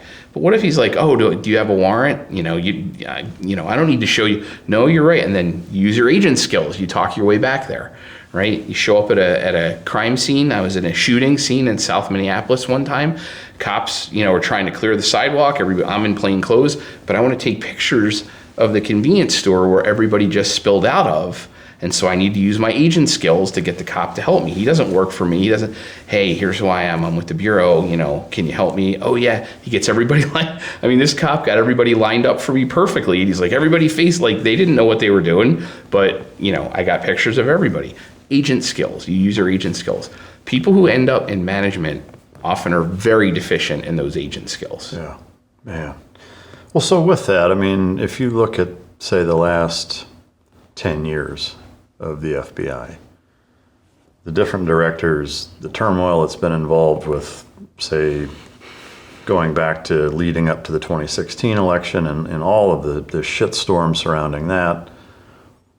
During Biden's 4 years, you have Comey and just the whole, again, like the last 10 years, I think especially, the FBI has taken a lot of black eyes really across the board from a leadership standpoint. I don't think that most people view the guys that do the job, the guys and girls that do the job day to day, as incompetent or a big part of the problems. I'm sure there's some people that do, but I think anybody who's done anything like that understands the difference between leadership and sled dog, excuse me. But I am curious your take, having been in the FBI during that window of time, what do you think of the 2016 election stuff in particular, but also just kind of the missteps since then? The 9/11 case illustrates perfectly the point that I was making, that people at headquarters or people in field office management control everything in the Bureau. Right, so you can have the single most competent investigative workforce in the world, and I absolutely do believe that the rank and file of the Bureau, like you said, are still competent. They're good investigators. Their heart's in the right place. They believe in apple pie and mom and red-blooded. Going out and catching crooks. The FBI is first and foremost a hierarchical organization. As a street agent, there's not a ton you can do without your management. And I'll give you two stories that illustrate that. One, I was working overseas with another government agency that I'm sure you've worked with before. We went out and did something jointly together. after we were done, we went back to the location, to the house. We did our thing. We went to bed. The next morning I got up, and my contemporary, my counterpart from another agent, from the other agency, had released a cable overnight summarizing our whole meeting. He had $500 that he took out of his safe, all on his own authority, to give to our source, and had made a bunch of stuff happen while we were sleeping. I couldn't even begin to do any of that as an FBI agent. I can't even put a piece of paper in my case file, right? I interviewed Mike Ritland on September 8th about his time in naval special warfare. I can't put that document in my case file without a supervisor signing it off. And they look at it and say, instead of NSW, say, write out naval special warfare. Instead of SEAL team, whatever, make it SEAL team 2. I mean, there's very little scope or scale for street agents at a lower level people in the Bureau to make their own decisions, right? We are strongly controlled by the central authority. The other story I'll tell you, I'm sorry if I'm running over on this, I worked with the Brits quite a bit, with the UK, and they had their equivalent of the legal attaché, their representative in Washington. And he was telling me a story, and he was laughing because he's like, yeah, your director just asked, they gave me a message that they want me to contact London and get a report from this analyst who said something. The director had a bunch of questions. And I said, what'd you tell him? He said, I told him we'll have it for a Monday. It's, 5 o'clock in Washington on a Friday. It's 11 p.m. in London. That analyst is off for the weekend.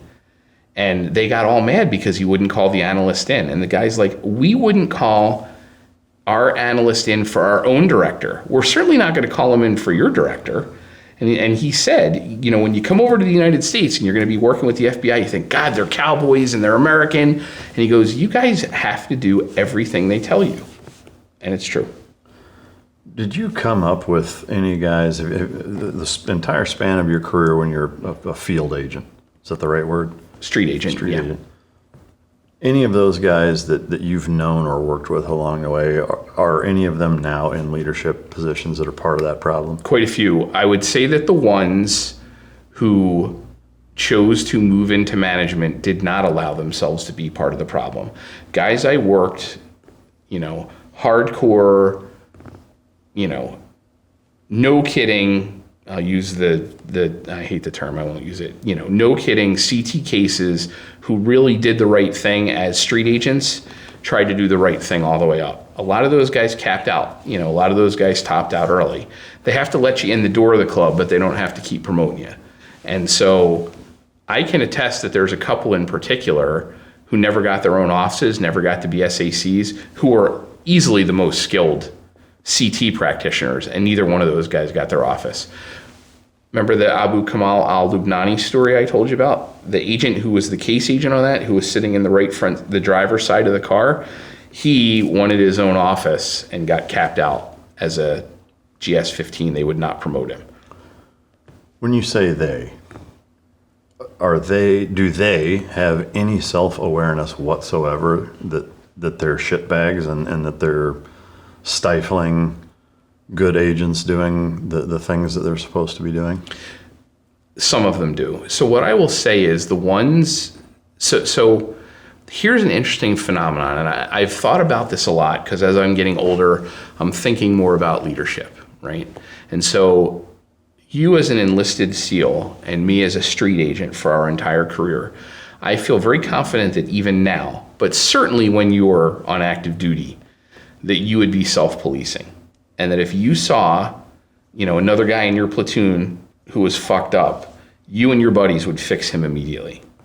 Same as on a squad, on a GTTF squad anywhere in the country. Agents would fix that person immediately. I started to think lately, why is that same tradition of self-policing not going on anywhere in the management world? It doesn't go on in the officer corps of the military as much as it should. It doesn't happen at all that I can see in the Navy. Why, once you advance to a certain rank, a certain leadership rank, are you not still compelled? Like the number of people I've had who have made it to the SAC ranks, who are good, solid people, at least they were when they were at the agent or supervisor level, know their contemporaries, know their counterparts are shitbags, and they won't do or say anything about it. And it's like, we self-police down here all the time. Why can't you at your level? I don't have an answer. I don't know why. Do you think that it's maybe similar to, say, the business, like the higher echelons of the corporate world, or even, say, the House of Representatives, where outside looking in, when you're looking up at those positions, it's, here's this problem, I need to fix it, that's why I'm going there. Yet magically, when everybody finally gets to that point, they don't. And the rest of us sit out here scratching our heads like, what the fuck? The only, even, and I wouldn't say that it's a reasonable explanation, it's just the only one that I can come up with, is that once they get behind that curtain, they see the benefits of not changing it. And it's a self-serving, holy shit, like, you know, yeah, I saw the wizard and he's not impressive, but look at all these fucking perks he has. And if I just shut my mouth, I get all those perks too. Especially like governmentally, the House of Representatives, it's the, you know, it's the insider trading, it's the contracts, it's, you know, I go to be a junior congressman being worth $180,000 and 5 years later I'm worth $14.5 million. Fuck, I want that. Like, maybe I'll just keep kicking the can and it's going to serve me and my family really, really well. And even in the FBI, it's, okay, well now I'm rubbing elbows with these congressmen and I've got a brother that owns a construction company that's going to get this contract if I shut up and play ball, or I'm going to get a seat on Boeing's fucking board of directors. I mean, whatever it is that there's something, there's some carrot that exists that maybe we're not aware of or that we can only imagine that's keeping them in that system, just on this hamster wheel of stupidity. Yes to all that, and there's also a stick, right? Unlike Congress, where the voters in your district decide who goes to Congress, in the FBI management cadre, FBI management decides who's there. So there's a carrot, but there's also a stick. If you don't go along, they kick you out of their club. Yeah. Right? They don't let you get promoted, and eventually, there's an up or out, or you stall out at your grade level, and they're like, yeah, you're not playing along, right? You're too vocally critical of people who suck, and so we're not giving you your next promotion, so you're gonna be done.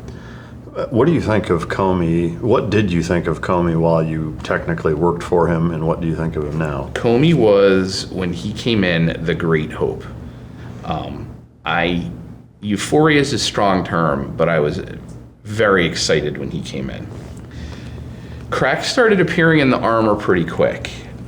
He came to Minneapolis right before he made the Hillary Clinton did the press conference, and I got a bad feeling. So I knew him a little bit when he was the Deputy Attorney General, because he was over some of the cases that we talked about, and I thought he was pretty good. He's smart, he was articulate. I was in some meetings with him in DC.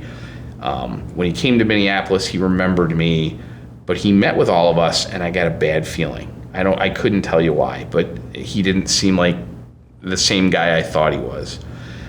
Fast forward, and what he said specifically to all of us in that meeting was this, because either somebody asked or he spontaneously brought it up, but he talked about the Hillary Clinton case, and he said, you're going to be really proud of this case, and you're going to be really proud of your counterparts at WFO, at Washington Field Office, that are working this case. And I thought, oh good, okay, like, yeah, we're going to see justice done even for the elite. And then fast forward a month or two, it wasn't long, when he's on TV with that press conference, and that was it. Like, it didn't take me long. I'm listening to him say we're not charging her, and I'm like, since when does the director of the FBI make a charging decision? I mean, everything about that press conference was wrong. And street agents all over the Bureau were just like, oh my God. I mean, it was appalling. So is it safe to assume what you think of him now? Yeah, the worst director in FBI history, if that's what you're assuming, then yes. Wow. It's pretty damning considering what you thought of him when he got the job. Yeah. And says a lot, I think. Yeah, I mean, so let's talk about the director position for a second. You didn't ask, but this is one of the things where too much to my surprise, I don't think I have the full support of my peers like I should. I feel like my peers mostly would agree with a lot of what I'm saying on this. Longtime street agents will probably not find a reason to agree with most of what I say. But when I talk about what I'm about to talk about next, they look at me like I have three heads.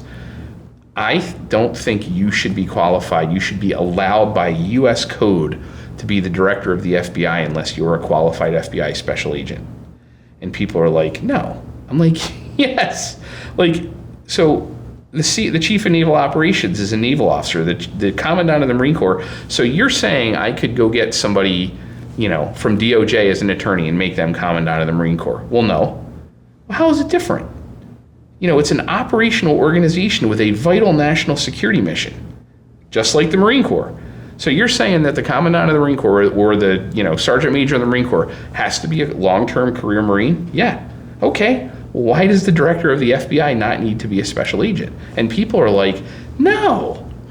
I mean, that seems perfectly reasonable to me. Do they have an explanation as to why they don't think that should be required? So one of my good friends says because it's purely a ceremonial position, which is not true.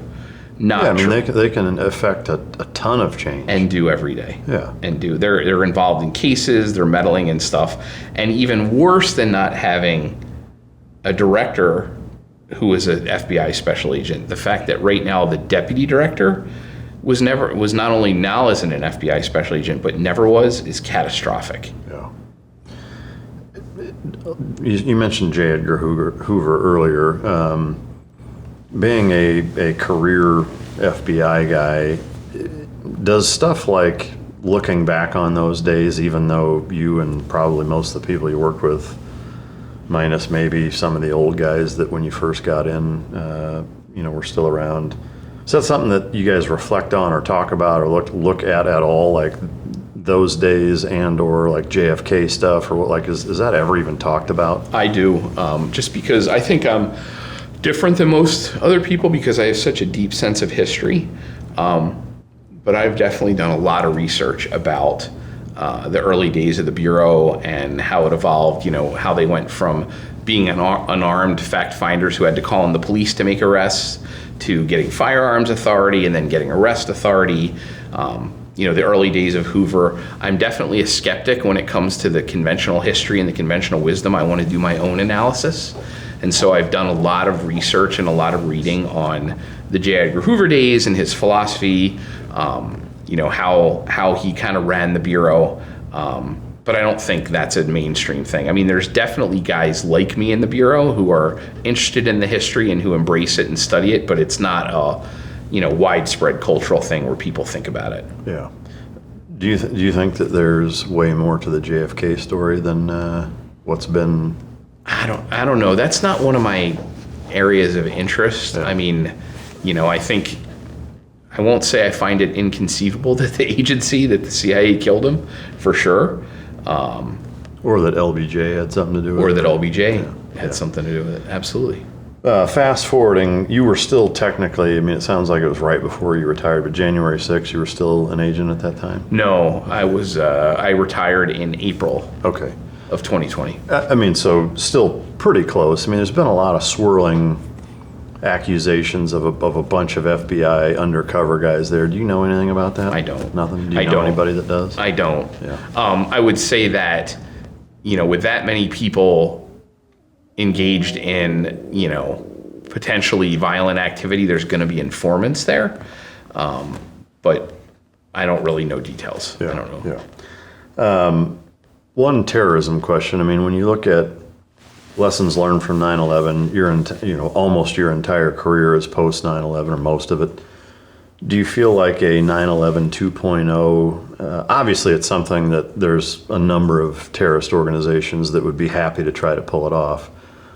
When you look at it from kind of that 30,000-foot view, do you think that that's a realistic threat and concern that there's going to be, whether it's another 9/11 style attack in anthrax via crop duster, or to me, maybe a more realistic scenario would be an October 7th in Israel kind of thing where there's a mob or mobs of of armed terrorists sweeping through neighborhoods or whatever, all at the same time on the same day. Is that like a Mumbai, the Mumbai attack? What I would say is I do worry about it. I worry about it less during times in the United States when the military is actively targeting and killing those guys overseas. Obviously I'm a big DoD proponent. Counterterrorism, in my view, has three major components, and these are very broad. But one is DoD has to constantly be keeping the pressure up overseas. Got to be smoking those guys wherever they stick their heads up, and I feel like now that's happening. The second one is an immigration component, also happening, right, where we cannot let unvetted people into the United States. And the third component is domestic investigations, right? The Bureau needs to be doing its job to detect hopefully the very small trickle that gets past DOD and immigration and gets here. And so at different times in our history, I've really, since 9/11, I've been really worried when I see the floodgates opening and people coming in, when the Bureau's priorities shift away from CT, or when DOD takes their foot off the gas. And, for reasons not their own, because I think every military guy would want to go out and kill these guys, but for reasons not their own, they stop. They lower the pressure on the bad guys. Yeah. Post 9/11, did you see a huge shift with the Patriot Act and the FBI's ability to surveil, wiretap, investigate, gloves off kind of feeling of being able to do your job better? Do you think that it was all positive, largely positive? Do you see any negatives to it? There's, some controversy as to whether or not it's, right or legal or American or whatever. What's your take from a law enforcement standpoint? So my take is things definitely got better with our ability to do our jobs after 9/11. I wouldn't necessarily attribute that to the Patriot Act. I'm not a lawyer, so I don't want to give a ruling on whether it's constitutional or not. But what I will say is what really allowed us to do our job better was the idea that instead of having authority over what we did, headquarters now had to make it happen. Yeah. And so they could still control our cases, but on September 10th, 2001, if I wanted to get a FISA warrant, a Foreign Intelligence Surveillance Act warrant to, listen to your phone calls, I couldn't even go to the court without headquarters fully agreeing to that. Now I would make the application and the headquarters had to do it, had to go along. So that wasn't codified in the Patriot Act. That was just kind of a policy and mindset shift. So that stuff definitely got better. I don't really know how much individual Patriot Act powers enhanced my ability to do my job, but I know the shift in mindset sure did. Yeah. How do you kind of reconcile or ensure that American citizens' rights are being maintained while also protecting the homeland from a counterterrorism standpoint? And did you ever struggle with walking that line? I never did. Relatively easy, follow the law, follow policy. The thing, and this is a quote by a good friend of mine who was in AUSA, who was a prosecutor, you really can't do things to people, permanent things to people, like arrest them, forfeit their property, or sentence them to jail without them going to court. And so the rubber has to meet the road in court. And so we can investigate till the cows come home, maybe if someone wanted to abuse things, they could conduct unauthorized investigations of people and do the wrong thing, like happened before it was policy, under Hoover. But in order to do things like forfeit property, put people in jail, have to go through court, right? A judge and a jury have to sign off on that. And so the rubber is going to meet the road someday. And if you fuck that up, especially more than once, your ability to even do that is going to decrease each time that happens, or maybe even after one time. Yeah. If a judge finds you, if you are doing that, if you are abusing things and harassing people, right, and a judge finds that you're not credible, then you're essentially done as an FBI agent. Yeah, well, that's reassuring, and it's how it should be. Absolutely. Yeah. With the increase, especially like when I look at or think about when you first came in versus now, like the invention of social media, and the radicalization that can take place from that, Now you throw in AI and deep fakes and video and voice manipulation and things. How difficult has that made the FBI's job in discerning what's real and not, and combating, 17-year-olds being radicalized on Instagram or TikTok or whatever? It's a super big problem. I was there for the invention of the lone wolf, right? In 1999, when I started investigating terrorism, in order for any of the three of us in this room to become terrorists, conventional wisdom said we had to travel, so we had to cross an international border.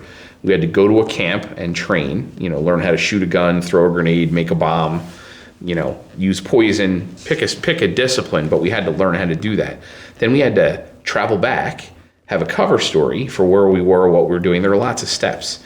Now, you can get radicalized and trained and all that on the internet. And that's very hard to detect. Yeah. So yeah, it's a concern. Yeah. How do you combat that? I mean, is there departments or entities within the FBI that specialize in scouring social media and the internet and trying to combat that, or is it? I don't know. I don't know. Yeah. So the way, if that is happening, where they're just vacuuming in data and using algorithms and things, I'm not aware of it. That's how I would do it, just based on my general knowledge. But I don't really know. I don't know how they're combating that. Yeah. What do you think of Kash Patel and the job he's doing thus far? I like the forward-leaning aggressiveness. I like the fact that he's not afraid to stand up to, elected officials. For far too long, we've had, people in Congress doing far too much. I'd like to see, I would still like to see, no matter how qualified or how good he is, I'd like to see an agent in that position. But I haven't seen anything that makes me insane yet, that makes me think that, it's the end of the world. I am a little concerned about some of his policies. I'm a little, and not from a violating the American people's rights standpoint, or even a strategic misdirection standpoint. I'm still at the location where I feel like a lot of these are well-intentioned, bad calls, and I could be wrong, although I don't think so. But yeah, so far, I think he's okay. Yeah. Do you keep in touch with active agents still now? I do. Do you talk about what they think of him? I do. Thumbs up, probably thumbs down? Won't. I probably shouldn't go into that because they can be found, right? I mean. Yeah. Well, I know what that means. You wouldn't be saying that if they loved him. And I will say, from my experience, I have a number of whatever you want to call them, acquaintances, guys that I've either are from my community, maybe not necessarily worked with them, but I know a number of active FBI guys that aren't real happy with the way things are going right now, which does concern me, because I will say, for me, the lead up to him being in that position, and the dialogue or the rhetoric, pre-election, immediate post-election, early this year, a lot of things that I liked to hear, I was excited to hear, gave me a lot of optimism for the direction that the FBI was going to be heading, and it seems like the overall feeling for the guys that are still doing the job are not happy at all with how things are going, which to me is disappointing. It can't be any other way. I mean, he between him and the deputy director, I mean, it's not hard for you to relate to this. The command master chief of your SEAL team, let's say he's a non-SEAL qualified avionics technician. Oh, the guy's been in the Navy. He's been in the Navy 27 years. He's an E9. He's a command master chief. Yeah, but he's not a SEAL. Oh, so what? So what? Well, yeah, there's a so what. And so, well-intentioned, smart, good guy. His dog likes him, I'm sure. But the fact that he... Great neighbor. right, keeps his lawn cut. But the fact that he was not an FBI agent, and the fact that his deputy, who should be the sanity check, was never an FBI agent, and worse, was an agent from a different agency which doesn't share culture with the Bureau, that's the root of the problem. Yeah. And it wouldn't matter which president or which administration appointed them, it's going to be a destructive influence. Yeah. Epstein, everybody's favorite topic. What are your thoughts on it in terms of, did he kill himself? Did he not kill himself? I don't know if you've paid any attention to it. The footage being released, and again, this is one of those things that frustrates me as a voter and as a citizen, of hearing how big of a deal we're going to make out of this, and we're going to release all the footage, and we're going to release the files, and blah blah blah, and then just all of a sudden we're still talking about that guy, like it's a non-starter. Fucking don't worry about it. It's like, wait a minute. Yeah, it's horrific. I mean, yeah, I don't know. I try not to get wrapped around the axle on that one, just because it's so far out of international terrorism, but it's victimization of kids, which is as serious as international terrorism. So that's not really an answer. The only thing I could say, and I don't really know. I don't really have. I share your feelings in terms of outrage. I think it's highly unlikely the guy would have killed himself. Yeah. The timing is just a little too convenient. Have you seen the footage that was released? And it's like clearly manipulated. Yeah. There's like a minute missing, and it's as a guard's walking towards the cell, and then there's a minute gone, and it's like. But to me, the broader thing is both Patel and Bongino, like prior to being in the positions that they're in, had a very strong opinion. Oh, we're going to get to the bottom of this. You can bet your ass, like we're gonna figure out what happened, and we're gonna be completely transparent about and then it's like, nah, killed himself, end of story. There's no list. Which makes me wonder what level of government, maybe they didn't know at the time the level of involvement of the government, and now they do. I mean, yeah, what else could there be? I don't know. And I think it's widespread enough on both sides of the political aisle, which is why since it happened to now, you have two as polar opposite administrations as can exist. Both have been in a position to release it and didn't. To me, like, you can deductively reason that, okay, well, obviously there are enough people on both sides that it would cripple the nation if everybody actually found out who was on that list, and it's just never going to see the light of day. And speaking extremely theoretically, because I don't know, and I'll front it with I don't know. The only thing I know about this situation is how governments operate and how human sources are handled. But what if that list is a list of sources that our government or an allied government has compromised? Right. And if that list comes out, political leaders all over the world who are friendly to the United States or to one of our allies are then going to be unseated, and we're going to lose. Yeah, I'm sure that's part of it too. It's probably both of those things, That's the only explanation that exists where what's taken place in the last 8 months makes any kind of sense whatsoever. I'm careful to answer, just because it's, one, so far outside of my area of specialty, and two, I don't really know. Yeah. I don't really have any idea. Yeah. I am curious to get your take on narcoterrorism and your thoughts on designating them as terrorists and rationalizing or justifying U.S. military involvement because of the terrorist designation on narco-terrorists, whether it's Mexican cartels, South America. Just recently, Venezuela got fired upon. Like, we've sent a contingent of U.S. military down there to shoot it up with them. Do you feel like that's a good answer to that problem? I do. Yeah. I mean, as you well know, the military's always been involved in counter narcotics. For decades. Yeah. It's the call of the Secretary of State, right? It always has been to designate a group, whether or not to designate a group as a terrorist organization. Certainly, based on the amount of damage that these illegal narcotics do on the streets of the United States, way more than 9/11, way more than any terrorist attack. And so I've been on enough SWAT operations where we're going after cartel dope, and I see the effects of it. So absolutely. I mean, if the procedures were followed, and the Secretary of State, as part of his duties, as part of Marco Rubio's duties, has the findings to designate them, then by all means. Yeah, I agree. I'm actually kind of dumbfounded that it hasn't happened far earlier. And you could even say, going back to Trump's first administration, like, why wasn't it done then? I mean, it was similarly big of a problem back then. But yeah, I agree. What haven't I asked you that I should have that would be relevant to your career in any part of our discussion? I think we hit a lot of the highlights. Yeah. Just to kind of wrap, I wouldn't say wrap it up, but just to kind of knit together all the threads. And I've talked about it separately here, but I want to emphasize it.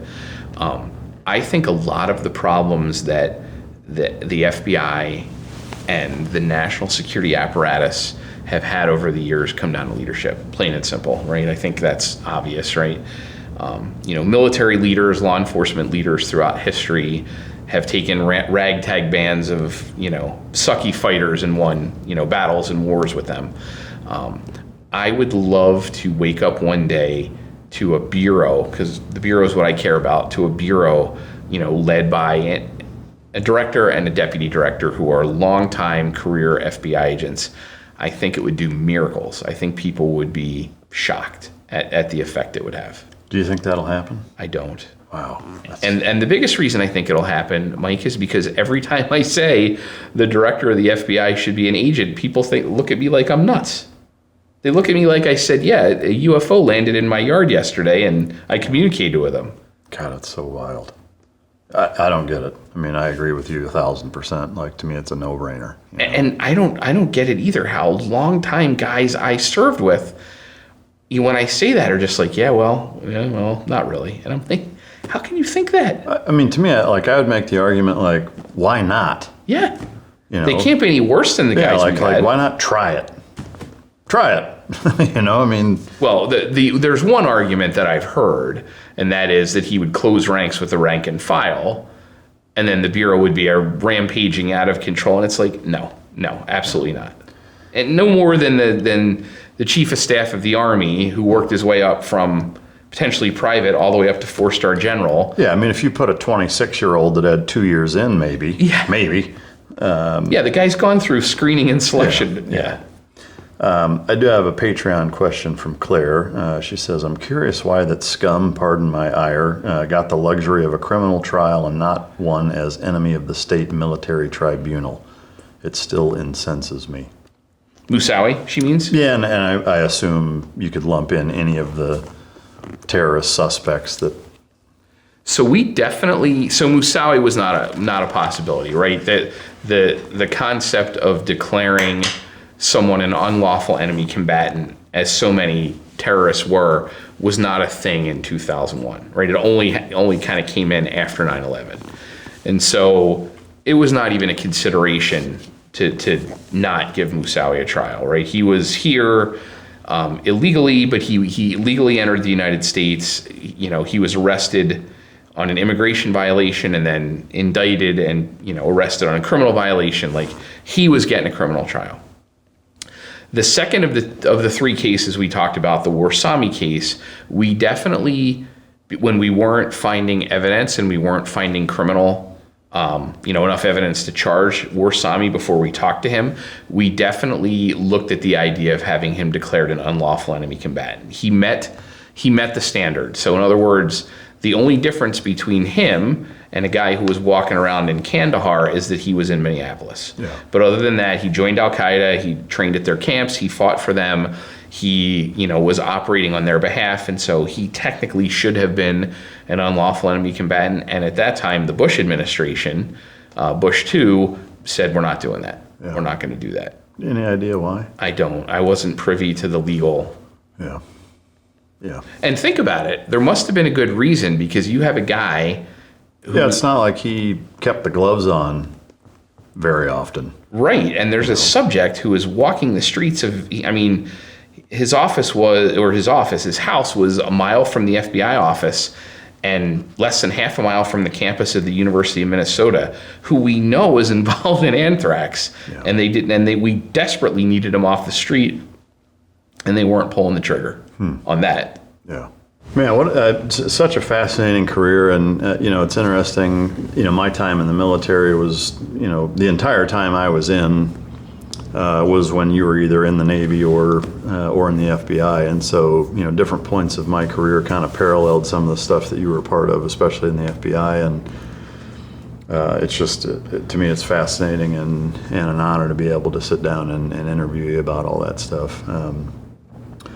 I would love to say thank you for, all your service and the years of hard work and I have no doubt some tumultuous instances that you've put you and your family through in trying to arrest these guys and investigate them, and it's the forefront and the tip of the spear of trying to keep this country safe, and I applaud your efforts and appreciate everything you've done. Oh, well, thanks. Same here. Yeah. Thank you for coming. I got some swag for you thanks. here, and appreciate it very much. You. Wow, that's a great one. Yeah, kind of a standard coin. And then I can't imagine that you'll ever be caught wearing what's in the box. It opens from the bottom of the front. You don't seem like a shit kicker guy. No, sorry. How many FBI agents does it take to open a box? The bottom of the front. So I know you said that, but it's not. Oh, there we go. Yeah, if you just lift up. If you hold it facing you. Got it. I'm going to get it eventually. Yeah. Oh, wow, that's beautiful. Yeah, I wish I rode horses. Yeah, even if you don't, if you find yourself wanting to wear some shit kickers and have a buckle, either way. Can I get this through security? For sure. Is it going to explode? Yeah, you should be able to. Very nice, thank you. Yeah, thank you. Thank you for coming. Any other questions before we? No, I mean not that I can think of. I asked everything that came to mind and that I had written down, and I hope you enjoyed it. And very much. Yeah. More than I thought, actually. Well, good. I really did. Yeah. Well, good. To the listener, I hope you guys enjoyed this interview as much as I did. I mean, to be able to hear, especially, occurrences that happened leading up to 9/11 that very few people are aware of, I think is really important for us to both go into voting seasons with that in mind, and also just being aware of that kind of stuff to ideally and hopefully keep our nation's biggest law enforcement entity both honest and leading the charge on the counterterrorism front. So I hope you guys enjoyed it. If you didn't, you can choke yourself. And until next time, this is Mike Drop.